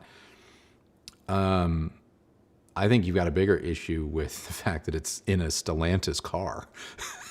and Stellantis is in worse shape than Hi-Fi probably is right now. So take that for what you will. Yeah. When's Dirac for Auto coming? I'm sure. It's Triple X, are you against a budget Macintosh line built overseas? Am I against it? I can't be for or against something that doesn't exist and that I haven't tried. I would say that if Macintosh isn't made in their factory, one could argue, is it a Macintosh? You know? Like, for example, here's an analogy. It's no secret that Panasonic and Leica have a partnership, a relationship. They share tech. They share sensor tech. They share a bunch of stuff. Leica makes a camera called the Deluxe, which is more or less a rebadged Panasonic point and shoot camera with some tweaks to the operating system and the menu, but more or less it's made by Panasonic, Lumix, and then carries a Leica badge. That's on it's like a $1,200 or $1,400 camera. Do I consider the Deluxe a Leica?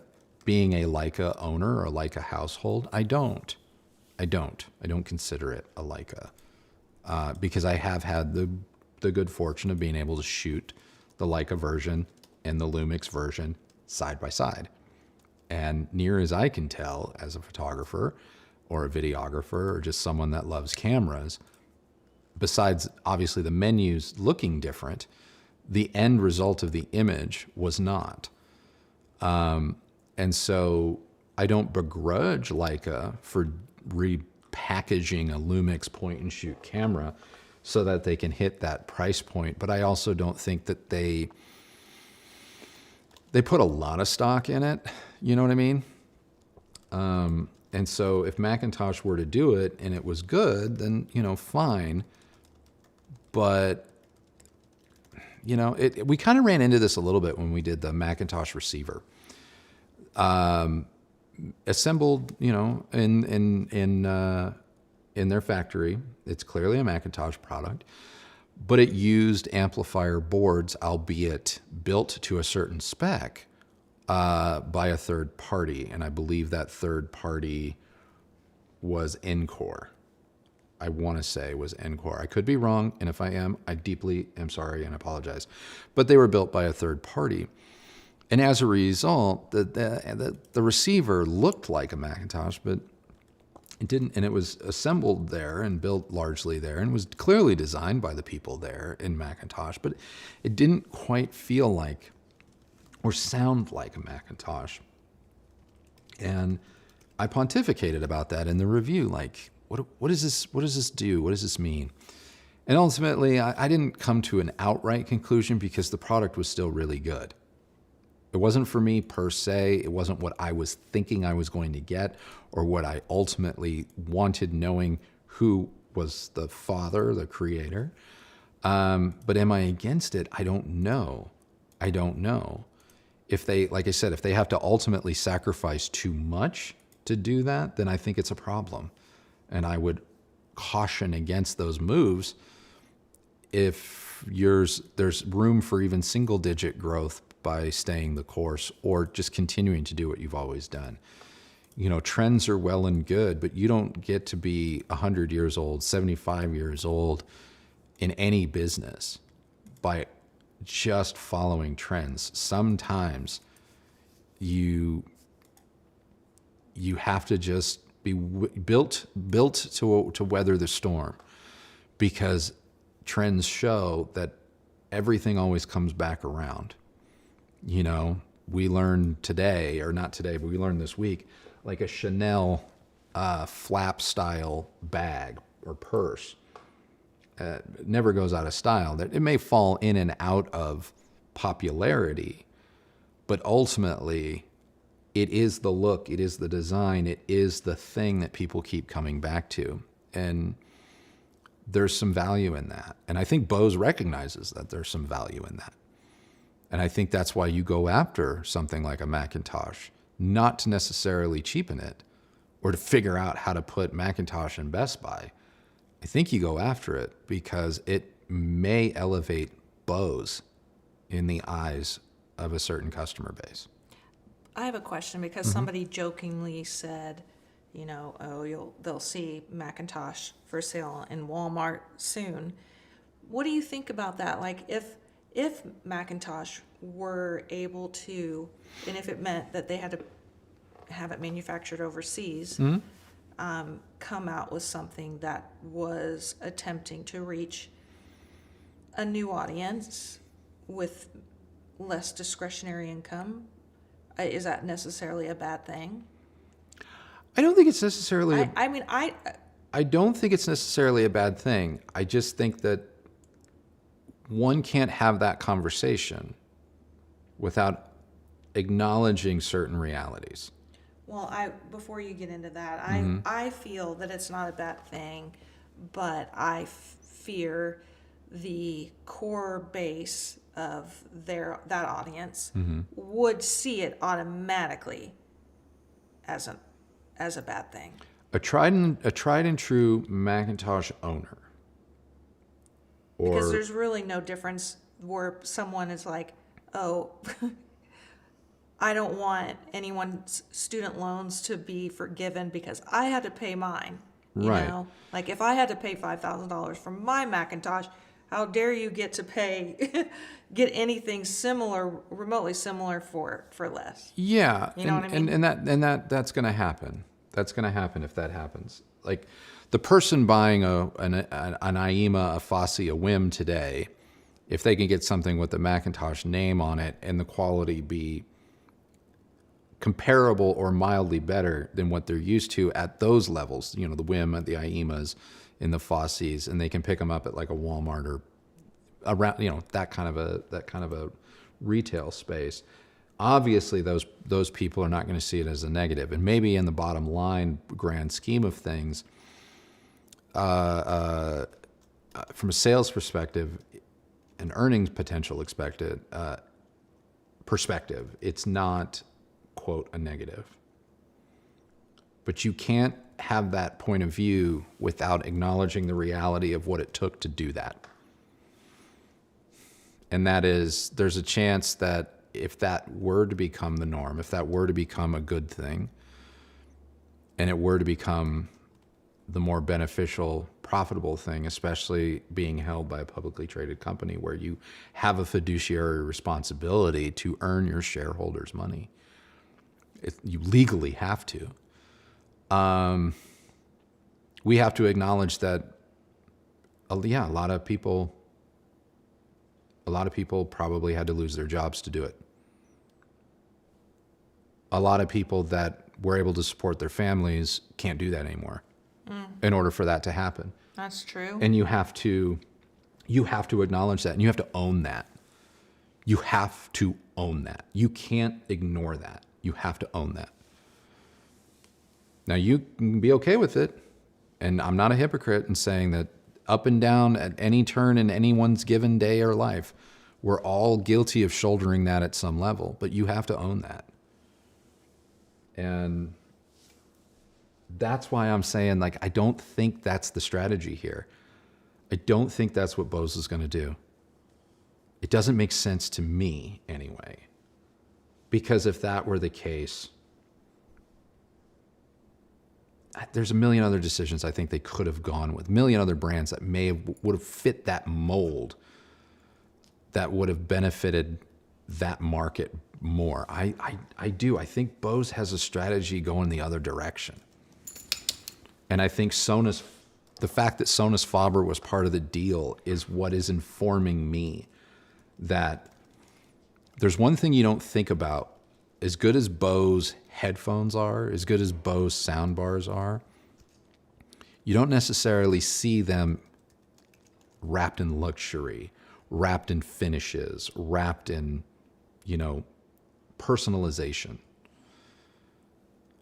But a Bose quiet comfort headphone, physically designed by Sonus Faber. Mm-hmm. Now, if I'm Bang & Olufsen or I'm Bowers & Wilkins, now suddenly, there's a mass market headphone with class-leading noise cancellation with Chanel or Hermes level looks. That's okay. And to be able to lean on the Italian craftsmanship of that's compelling. That's really compelling, because the guts may be from something where the R&D has already been paid for. The guts may come from something that I've already achieved manufacturing at scale. So now it's about profit margin through style. And that's what I think Bose is trying to capture or sees the value in. I really, really do. And why this acquisition over a Sound United or anything named Klipsch. Makes a lot of sense. I think it makes a lot of sense. Let's see. Vadim. Not sure if Andrew passed this on. I did, Vadim. I passed it on. Passed what on? But Kristi is the gem of this hobby and must be protected. Hope everyone is enjoying the stream and best wishes. Bose for the win. They're awesome.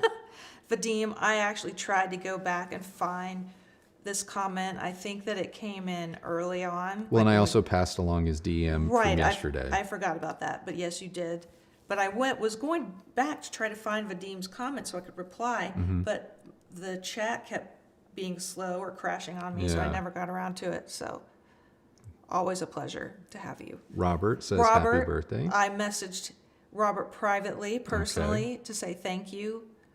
I see you caught our our earlier part of the stream where I told people I was accepting donations in the form of cash money for my birthday, which was yesterday. So thank you. Jose, movies that you love to rewatch and that make you cry. Thanks for everything. Movies that I love to rewatch. That make you cry? That make me cry? I mean, I think Still Magnolias will always pull at my heartstrings. Like those scenes with Sally Field and Olympia Dukakis. Damn. Yeah, Too good. What gets me about movies isn't necessarily, it's like, I'll tear up during an action movie. I'll tear up during, a movie that you shouldn't necessarily cry about. Like, I remember the first time, believe it or not, you and I watched Avengers Endgame in the theater. No, I'm serious. When we watched that in the theater? Yeah, we saw it at the Alamo Draft House. Okay. You and I. The one by the house. And the moment where, like, spoiler alert, if you haven't seen Avengers Endgame, there's a moment there where it looks like they're going to lose. And Captain America is in bad shape, you know? And Chris Evans turns around and you see some people that you weren't expecting to be there. And it just kind of builds. There's not fighting. It's just, you just start seeing help arrive. And there's like the music and the swell and all of that. And I remember being in the theater and I wasn't like, like that. But I'm like, mother effer. That caught you. It's here. It's there. It's right there in the corner. And because I was like, holy crap, they pulled it off. For 10 years, movies and this and that. And in that one moment when he's just like, assemble, like I jumped out of my body. I was like, you know, and because it was like, it was a release, but it was also like, wow, you know, oh, I don't care if you think superhero movies are cinema or not, arguably, since that moment, that was peak and they should have left maybe well enough alone and ended on the high note. But that was something else. I tear up at war movies quite a bit, actually. You know what movies get me? The animated ones. Like Up. Holy crap. Pixar is like a sniper with tears. I was like 4 minutes into that and just sobbing uncontrollably. Andrew Stanton he's a very well-known director over at Pixar. Andrew Stanton can just dissect your soul. Finding Dory. Oh, yeah. I cried there. Oh, Yeah. I also cried by myself, sobbing at La La Land. But that's because I was going through some things. I couldn't make it through that movie. Oh, I loved it. I just sat there by myself in the theater, crying. Full house. I was trying so hard to keep it together. Yeah. And I know the people next to me were probably looking over at me going, is this woman okay? And I'm like, no. I am not. No, I'm not. All right? No. I am not. Anyone else cry at La La Land? Come on. XTZ A2 300 versus Emotiva Base X A2. I'm going to have to go Emotiva Base X A2 because we had XTZ amps long term. What? We had XTZ amps long term, and over the course of about 2 years, they started to develop problems. This is another reason why we've updated that review. We have not reviewed any more of their products, and why I'm telling you that I'm going to say that Emotiva Base X A2 is probably going to be a better longer term use of your funds. Triple X, is Advanced Paris still ducking you? Yeah. No, they're not. Well, I mean, I don't know. No. We were offered. Oh, you're right. We were offered. We were offered. A while back. Yeah, we were pitched. We were offered. We were offered, and we were like, this kind of looks like a tone wiener, whatever product.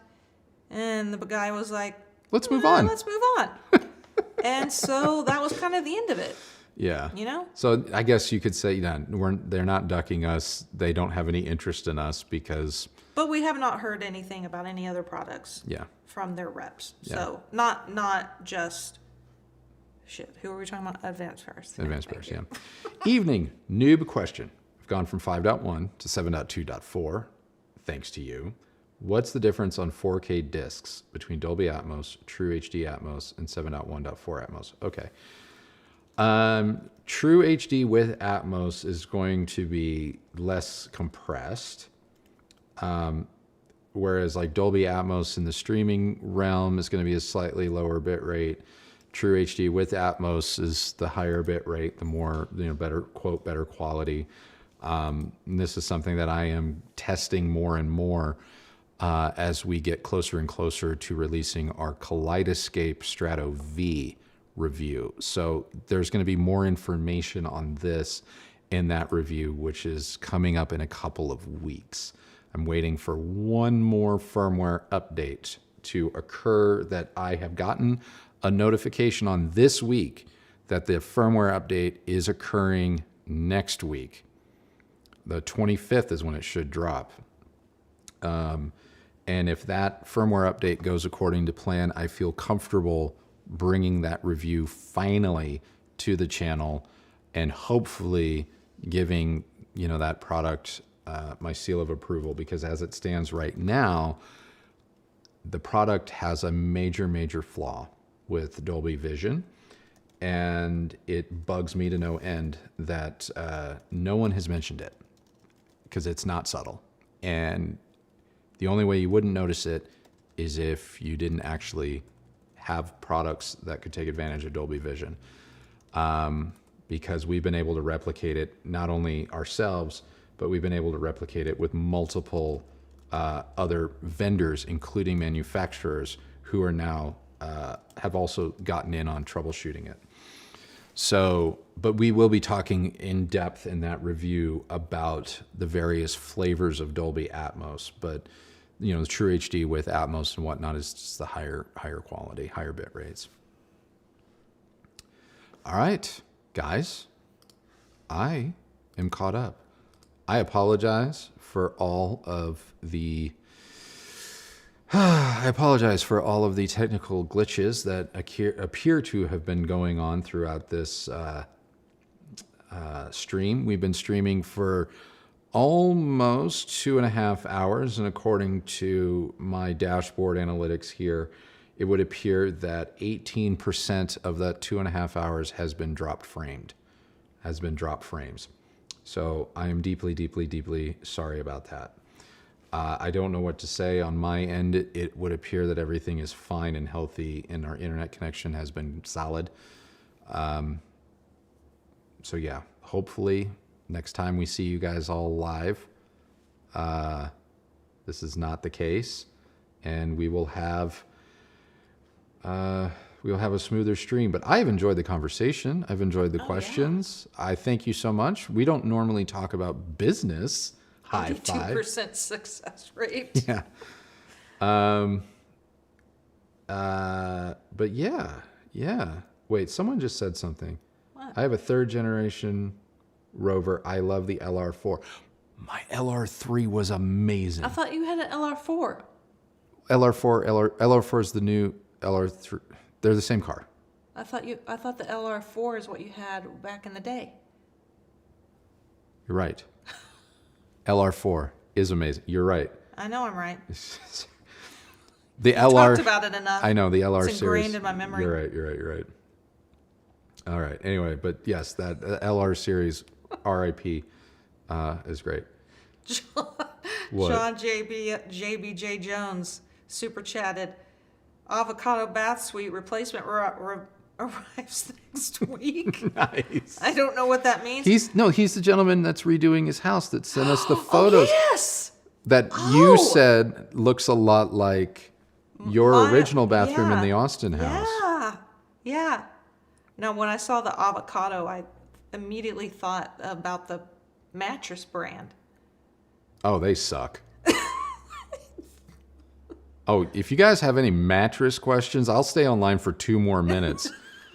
Because welcome to the new channel. All right. So this one, she can't sleep on anything for more. I can't sleep for shit. She can't sleep for shit. She can't sleep on anything for more than 6 weeks. I don't care who makes this is a challenge. Any mattress brands out there. Here's a challenge. She will love a mattress day 1. She'll love it week 2. Or I She'll like love it in the store. She'll love it in the store. But oh my God. So we have owned, and I mean this, owned, no sort of like, hey, you're an influencer. No.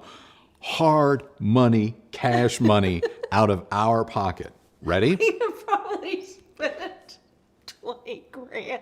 I joke. mattresses. No, I was joking Oh. a while ago, not recently. I was Yeah. joking with Christopher from Hostens. Oh, yeah. Because Hostens is the mattress I want badly, but I will admit they are expensive. But I was joking with him at one point on DM because he's pretty high up in their company here in North America, and he was the one that helped us with our initial Hostens experience, and he and I stay in touch. I was telling him if we had just bought the Hostens the first time and it turned out to be what we think it is and good, we would actually have money left over. That's how many mattresses we have gone through and bought. So, Bear mattress, Awful. hot take. Awful. Go down to your local hardware store, buy 9 cinder blocks, lay them out in a flat platform configuration, throw a fitted sheet over it, enjoy. Bear mattress. Yeah. We have done Amerisleep. Great in-store experience. Somehow, the mattress does not translate into the home experience. So either they're so... Bose Acoustic mattress.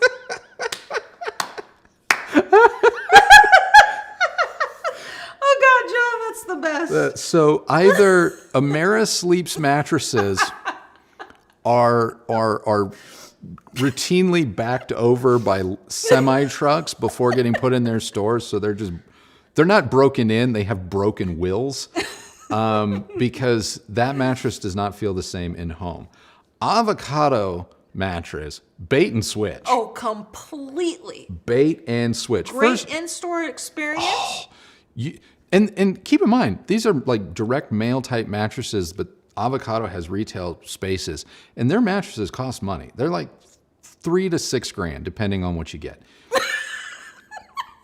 Mattress and Todd. These are great. And so Avocado, you feel like you're going up market, and they'll tell you all about their sustainability and this and that. First of all, that mattress gets delivered. It smells. Wait, which one are we on? Avocado. Oh, yeah. It smells like a Phillips 66 bathroom. Like the off gases. And keep in mind, they advertise like we don't have any. They're organic. They're organic. There's no off gases. Well, someone did something organic and it gassed into this mattress because it would not go away. And And it was so it was so uncomfortable, which was so weird because it was so comfortable in the store. It was like, you know, sleeping on a cloud or something. And I got to tell you, we're not. I'm not bragging, but we're not buying the entry one. Because at this point, I'm so sick and tired of mattresses that I'm just going. I walk into a mattress store and I have sucker on my forehead. I do. I just walk in and I go, what is the best thing you have? And how quickly can I have it? Because the faster I can have it, the faster I can realize if she can sleep on it or not, or that I'm going to get any sleep. Because if she can't sleep, she is WWE. Just like this. Thank God this sofa has turned out to be comfortable. This is an RH Cortona sofa, for the record. Has a bench style thing, makes a great day bed, and can actually work for those of you like me that may be a little less picky with your mattress. So yes, we've owned 3 Tempur-Pedics, an avocado, a bear, a couple others. Don't forget the Dream. Fuck that company. I swear to God. The Dream mattress. The Dream mattress, that was awful. That was awful. Weren't they the ones that you had to pay them to take it back? That was avocado. No, it was Dream. It was avocado. No, I had to pay several $100s to get avocado to honor their return policy. They were the Nakamichi dragon of, quote, free returns. How much did we have to pay to send that piece of crap back? $400. Cost $400 because, you know, that's how much, you know, you want to sit there and tell the world, like, our soundbar weighs 60 pounds. Yeah, dimensional weight on 60 pounds back to the distribution center in California costs money. Oh, we got 2 subwoofers and the whole package, you know, 155 pounds. 155-pound coffin back to California costs money. Oh, man. But hey, go buy their new subs. Yeah. Jeez. Jesus. Boy. But yeah, so anyway, I know some things about mattresses, and I will say this much. I can get comfortable on a board. I can. It's maybe not my favorite experience, but I can get comfortable on a board. I could fall asleep on a ladder. But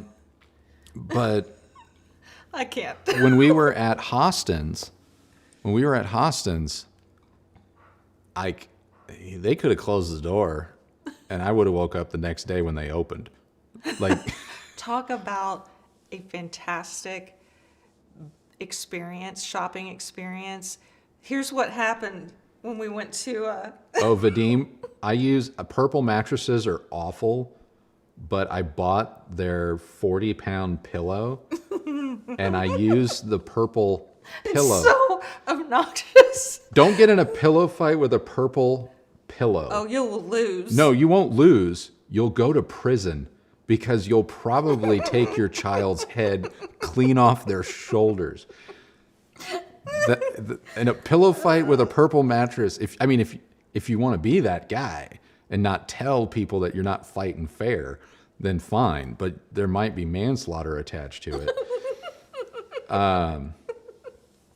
So anyway, purple mattresses I do not like. Use a large beanbag. Dude, the last time I was on a beanbag chair was probably in my 20s, and even then, that crippled me for like a week. Are you going to review the love sack? No, oh, God. won't be reviewing the love sack. But anyway, yeah, no, I've been around the block with some mattresses, so you're in like 380p, 260. I'm sure I am. YouTube is like, fuck you. You're not. We're done. Yeah, we're done. So anyway, yeah, I'm I'm saving my pennies. I'm saving my pennies for two things: a Santos watch, B&O 50s, and Hostens. What was that car that I saw in Oh, you want a 1978 Jaguar XJ8? Yeah. I saw it. Was it on Emily in Paris or No, something? it was La Maison. Oh, that show is so good, guys. La Maison. It is on Apple Plus or something. It's on It's Apple. in French. It's in French. So we do have some French people here. So I wonder, have you seen it? Oh, It's brilliant. So Tune in good. Sunday. We talk a little bit about it in Sunday's review. One of the best film shows I've ever seen. Yeah, it's amazing. But yeah, one of the main characters drives a 78 Jaguar XJ 8 and white one, and she saw that and she's like, I have to have it. And I'm like, cool. And he looked it up, and there was one that was like 19 grand. I'm like, there we go. Yeah, they're not expensive because you're never going to get them to run, or they're never going to stop being in the shop. He always says that I like. You will find either the most expensive thing ever, yes. or you will find the most difficult to maintain thing ever. Well, or it'll be something that no one liked when it was out. Yeah. You know, but now. Yeah, there was a it's like BMW 3 times. that ultimately was their biggest sales failure in the early 80s, this boxy BMW thing. Huge sales failure, ultimately didn't make very many. She sees one on a YouTube video a couple of weeks ago, months ago at this point, and like decides she likes it. Well, now because there's only like 12 copies of this awful car in existence, they're all like $3 million. What was the one that I liked at the car show? Oh, at Barrett Jackson? Yeah. It was a white. Was it? You liked a lot of cars. Was it a Porsche? Oh, the 94. Yeah, you like the 944. The front engine V6 Porsche, which if anyone's a Porsche fanatic, you may have Porsche. you may have a Macintosh Bose type argument with yourself over that one. Is it really a Porsche if it has an engine in the front? But yeah, I don't like those cars. Mm-hmm. This one loves them. So yeah. We already discussed Jaguar's rebrand. Yeah. You missed it. Porsche, yes, Wirehead. In fact, I was once corrected on the showroom floor of Rusnik Porsche in Pasadena. It was a very pretty woman moment, because I was in there to buy a Porsche, and You were there to buy a Porsche. And I happened to just say in conversation, like, so is this the Porsche, blah, blah, blah, versus this? And the guy was like, excuse me, it's Porsche. And I went, oh, excuse me. And then I literally just turned and walked out. And yeah, I went and I bought a Mercedes. I bought a Mercedes that same day. You knew how to pronounce that. Well, no one's going to correct me. I could have called it a Ford. They would have sold it to me. So. Oh, God. Anyway, This guys. has been fun. Yeah. This is way more fun to talk about. Just FYI. Yeah. To me, anyway. No, it's fun to let your hair down and do stuff. So. We could go into mattresses. I already have enough problems storing what we have. What would be, if you could talk about anything on YouTube and it pay the bills, what would it be? Oh, easy. Interior design. Yeah. Easy. And not to say that you couldn't earn a living talking about interior design. I just think that sorry, my chair is loud. There's two different ways of going about talking about interior design. It's either you're going to carry it out, you're going to do it. Am I talking to myself now? Oh, I'm sorry. I got distracted by the squirrel over here. Yeah. Unstable Network says, funny story with Lovesack. While I worked at an AV distributor, they misshipped a bunch of adult toys instead of the bean bags. Oops. How does that even happen? Because they're both called Love something. But yeah, I think there's two camps to interior design. Either you have to carry it out and do it, and whether or not it's DIY or it's high end, you're showing people the process of putting something together, or you're just reacting to pictures that AD put in their latest magazine or video. And I don't like being I don't like doing reactions, or I'm not a react channel. I don't like react channels because I want to contribute something, a vision or a way to go, in which case you're always maybe working on your house, or always, it might be harder to get a hold of stuff than even audio. But no, I would do interior design or architecture, or that what Jenna Phipps is doing with their house in Canada, and basically just building a house from the ground up. Dream. And if we lived somewhere where you could get reliable help on the regular, and I trusted the help that we would be able to get, I'd film the living crap out of all the things we're doing with the house. But that's just not the way it is. But no, I would do interior design in a heartbeat. Would you do tours of other people's homes that you like? Absolutely.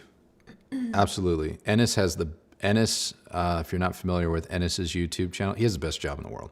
Yeah. He has the best job in the world. Now, he's arguably a better person than me, because the one thing I can't do is when it comes to interior design, like I like certain things the way that I like them, and there's other stuff that I'm like, wow, this is tacky. And so real estate channels in general, which I am a huge fan of real estate. I love real estate. If I needed to go get a quote 9-to-5 job, I'd probably become an agent, because it would afford me the opportunity to just be around all the things that I like.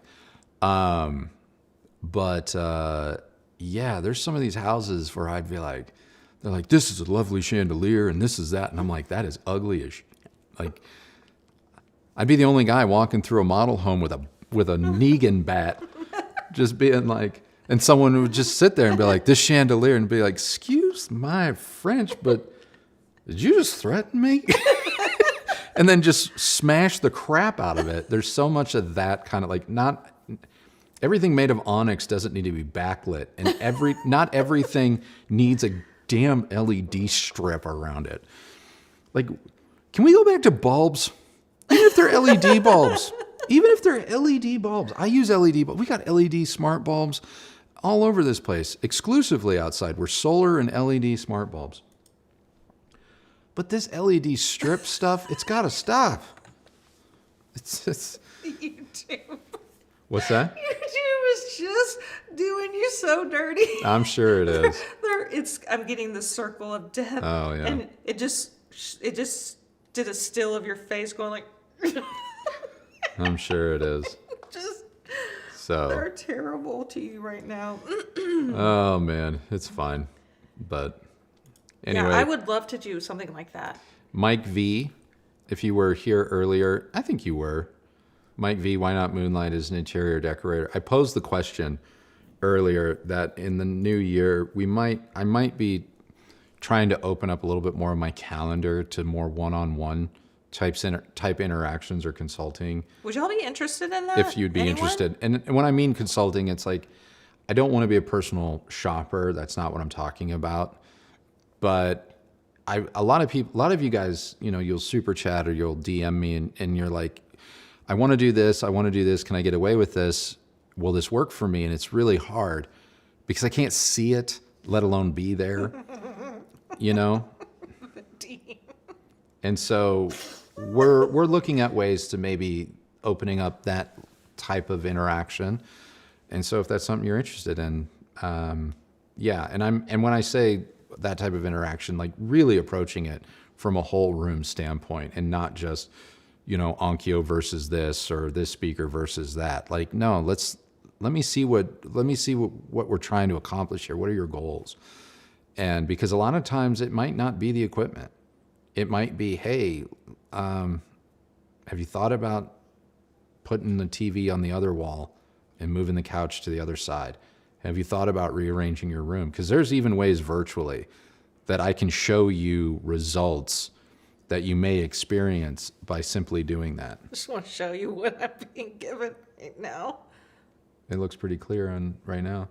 Oh, well, So, it wasn't 2 seconds ago. so yeah, if that's something that is How much would you charge?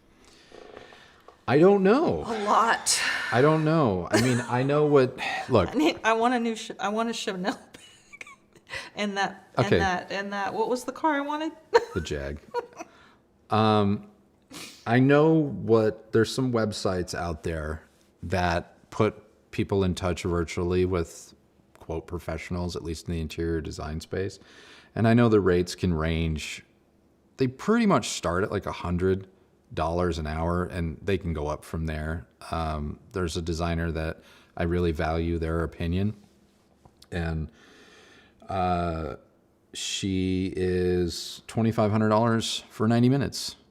Now, I'm not saying that that's the price point I'm looking at, because it's not, but it wouldn't be free. It would be close. No, babe, you need to knock it off with that, okay?